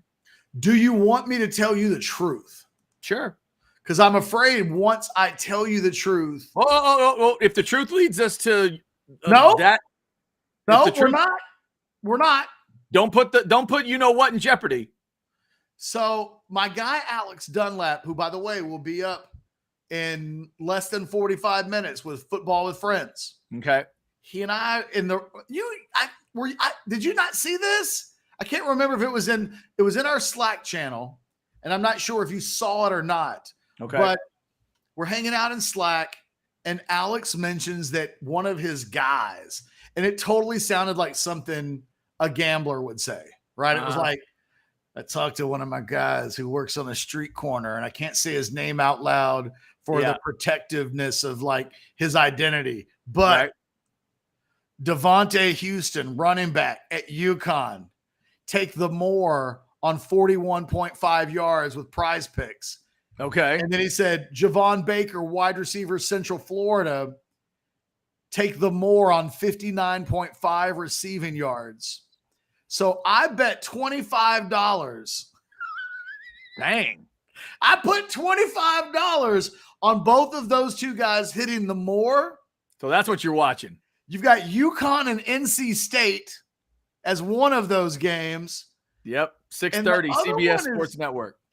Who the hell is Central Florida playing? Kentucky? Kent State. I just saw KNT and wasn't sure. Isn't it just Kent now? I don't know if that's true. Kent State when they murdered all those people at that protest, and they changed their name to Kent to disassociate themselves from Kent State, if I'm not mistaken. Oh, they got a lot more that they can hang their hat on. I know that was obviously not something they want remembered. I'm not the one that changed the name of the school. No, I know, but they got a lot of big time alums, man. They got Nick Saban. But they're not Kent State. They got Nick Saban, they got Lou Holtz, and they got James Harrison. What's more? I mean, come on. Hold on. They're good. When did Kent State change its name? It's literally. I had never heard this ever. I did not know this was even a thing. So whatever. So in 2017, the Kent State Board of Trustees approved changing the college name. Okay. So Kent and UCF will play at 6:00 tonight on FS1. And so Ketch will be watching those two games. Missouri plays South Dakota tonight on SEC Network, Minnesota and Nebraska on Fox, and then that Florida-Utah game. All those are at 7. Big ESPN for Florida-Utah. And by the way, if Cam Rising doesn't go, Bryson Barnes, the senior that stepped in for him last year in that is it Rose Bowl? Yeah, when he got hurt in the Rose Bowl, he had 57 attempts last year. He was recruited as an athlete and then has become a decent quarterback for them. Bryson Barnes is the guy that has to step in for Cam Rising. When he returns, Ketch, I'm assuming it's not an if, but when Cam Rising returns is going to be an interesting story for Utah. Do you happen to know who Utah plays in their second game? No. How about Baylor in Waco? Ooh, interesting game. By the way, let me apologize to the Kent State people. Apparently, it is still Kent State. That's what I thought. I felt like they changed their name. Didn't realize maybe that was like something that was going to happen and didn't happen. You know what? Those people did die, though. Here's the thing, Ketch. If they were going to change the name, they would have let me know. The most famous graduate in the history of the Kent State, with all due respect to Nick Saban, is clearly me. Went to Kent State, then went and coached God's team. So obviously they would have let me know. Kent State, proud graduate, Kent State. Let's go. What is it? Soccer, flashes, something. Yep. Damn, man. That was like, I'm looking at it now. That was like the National Guard. Mama called him Kent State. I'm going to call him Kent State. Look at you. We're getting ready for college football. We're trying to get this good, positive football vibe going on. And you're bringing up like this horrific, story from the, they killed some kids at the, yeah, we know. We remember the thing. But I mean, look, Rodolfo may not know that. Rodolfo may not know. Yeah, because I doubt they're teaching about Ohio State shootings. I'm just saying the worst way. Kent State. Don't say Ohio State shootings, please. We don't need any Buckeye fans getting mad at us. The worst way to stop an anti-war protest is to shoot people. Just FYI, if anybody out there in university land is ever dealing with that. No, look at that, Brandon. No. Here we go. No. I mentioned soccer cards earlier, but that dealt with Josh LaRocca. Like that just was an anecdotal. That does not count. I need an updated, board. Blake, I need an updated board. Yes. Come on. I have 3 things for you, Chad. Okay. Number 1, you mentioned this. I've had this up for like an hour. You were talking in the crap bag about we were talking about the U of H's uniforms, and we mentioned Carl Lewis's name came up. Yep. Do you know where Carl Lewis went to high school? Like in what state? Carl Lewis, where he went to high school. I'm assuming the way you're asking this, it's not Houston. I don't know. New Jersey. Oh, I didn't know that. I had always known that because I have family in New Jersey, and they always talk about Carl Lewis living in their neighborhood or something like that. I'm not sure. The other thing is he was born in Birmingham, Alabama. Oh, I didn't realize that. I wondered how he got to Houston from New Jersey. And it turns out he had an injury in high school that like affected his ability to be Carl Lewis. Damn. And so that eventually got him to U of H, and then he became Carl Lewis. But it was actually a serious high school injury that led Carl Lewis to U of H in the first place. So since we had Brian Jones on today, I'll tell the quick story again. I was never more proud of Brian Jones than when he and I think this was maybe, I can't remember if it was before Kevin Dunn came along or right before or right after that. I think it was just Brian and me doing the show at that point. We got Carl Lewis in studio as a guest, and Brian looked him dead in the face and asked him about the national anthem. It was fantastic because Carl Lewis had to answer the question because Brian asked it. Carl Lewis looked over at me like, are you going to let him ask that question? And I looked back like, what am I going to do? Tell him no? What am I going to do with him? Look at the size of that man. There's no way I can tell him no. So it was great. But Carl was awesome about it, too. His answer was awesome where he's like, I learned that night that's a tougher song to sing than I thought. Fair It enough. was great. Yeah. Our former producer, AT, Yes. sent me a Facebook message at 12:58 p.m. All right. Quote, I just want your response to this when I'm done. All right. One of my clients was rocking a Pink Floyd t-shirt, and all I could think about was black and white trivia. A segment like that in today's world would be canceled for sure. No, not true. I don't believe that. That'd be a good one if you and I had the discussion, like the question for AT back then of a question that you think a lot of white folks would know. It would be about Pink Floyd, and it'd probably be something like, you got to get her to say Another Brick in the Wall. Something like that. I'm proud of what we accomplished with that game, that all these years later, she now looks at Pink Floyd and she has recognition skills of that. Or how about this? What if we had said AT, one of their most famous albums is called Dark Side of What? Would she have been able to come up with it? If she were active on Facebook right now, I would literally ask her, but she must be seeing a client because it's been 55 minutes. And that's what pisses me off about therapists. You don't get an hour. Like, I need 10 minutes to make notes in my folder about what it is that we talked about. It's like, how about you use the 10 minutes after my hour? Wow. So you basically need therapy because of your frustration about therapists? It's one of my things that has always pissed me off about therapists. You realize that's probably how they're using that to feed the business. That's they fine. do that on purpose. I just don't tell me I'm getting an hour. It's like a massage. Hey, what are you about to get do? A massage and you like get an hour-long massage and they're late. You're there early. You filled out whatever needs to be filled out. They're like 10 minutes late. They bring you in.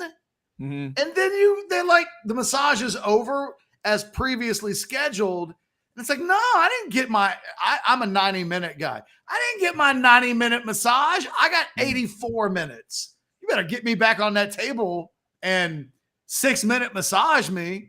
Yeah, right. I know exactly what your therapist is talking about. Hey, he's coming in today. Who is? Oh, the Jeff guy. Oh, Jeff, he's coming in. Yeah, he's my 50-10. What do you mean 50-10? Well, I give him 50 minutes of therapy. Then I say I need 10 minutes to do other stuff. It guarantees me he wants another hour to bitch at me. It's awesome. I fired my last therapist because she seemed consumed. Like, I've been with her for years. I never missed a payment. Always paid on time. Money never been an issue. I missed one session and something like happened that caused me to miss the session. And when it was time to like discuss what happened, she was way more concerned with getting my money than like actually finding out what happened that caused me to miss therapy. Fired her. Bam. Damn. I need a little bit more care and support than, hey, about that payment, can you send it? Yes, I can send it in. Damn. Final thing. Hey, well, I know what I'm not asking about on August 31st. Blake, put it up. Put it up.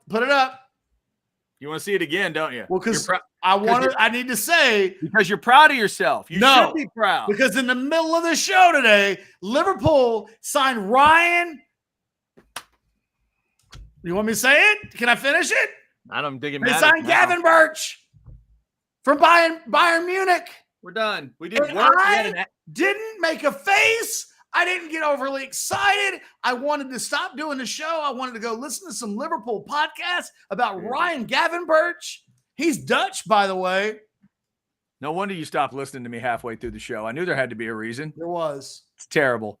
Terrible. Ryan Gavin Birch. Blake looked. Real quick. Let's relive a wonderful moment from earlier in the show, shall we? Okay. Hold on, Chad. Oh, there it is. The crap bag story of the day. Brian Jones, figuring out technology. Well done. I don't quit. I ain't no quitter. I don't quit. I got nowhere else to go. I ain't gonna DOR. I got nowhere else to go, baby. That's an officer and a gentleman reference, correct? Yes, for Rodolfo out there, who almost certainly does not know that 1982 reference. I'm not mistaken. 81, 82, something like that. Somewhere early on in the 80s, you're absolutely right. I've never seen An Officer and a Gentleman. I hear it's a great movie, but I've never seen it. Oh, yeah, that has to change. Richard Gere, Louis Gossett Jr., Deborah Winger. Louis Gossett Jr. won an Academy Award for his performance as a supporting actor in that movie. Yeah. And the famous movie story around that, the legendary movie story about that movie, there's a scene in the movie apparently where the characters, Deborah Winger, Richard Gere, are having sex. Deborah Winger assumed that meant they wouldn't actually have sex, but Richard Gere was not of that same opinion. That's supposedly the story. He's a method actor, Chad. Oh, yes, apparently he is. One last thing. Mike Torres says, Brian Jones looked like an inflatable air guy outside of business. That's not what I thought of. My daughter loves to watch Muppet Babies. Oh. And Kermit does this, and she thinks that's the most hysterical thing ever. I will be showing her the end of today's show so she can see Brian Jones do the Kermit the Frog celebration. I enjoyed that. I'm so glad that after those back surgeries and an NFL career and everything, that Brian can move that quickly on demand like that. He's like, that's so exciting. I'm too old to dance. This old body. He gets his computer camera on, and suddenly he's moving around like he's 15. Yeah, exactly.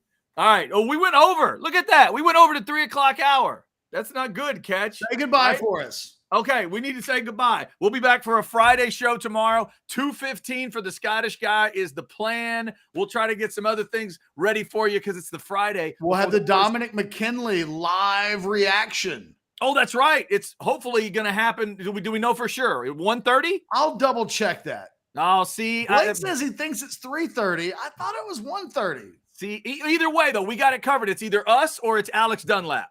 One or the other is going to have it covered tomorrow with Dominic McKinley. We'll talk plenty about that, and we'll get you Scottish Guy at 2:15 plus all the college football stuff. Alex is coming up, Football with Friends at 3:30, and tonight, The Outsiders at 9, including Chance Mock, breaking down Texas and Rice and telling you what he expects. Thanks to everybody for being a part of it. Thanks to Brian Jones for figuring out his computer. Thanks to Adam Gorney for being a badass and not needing to figure out a computer. We'll talk to you tomorrow.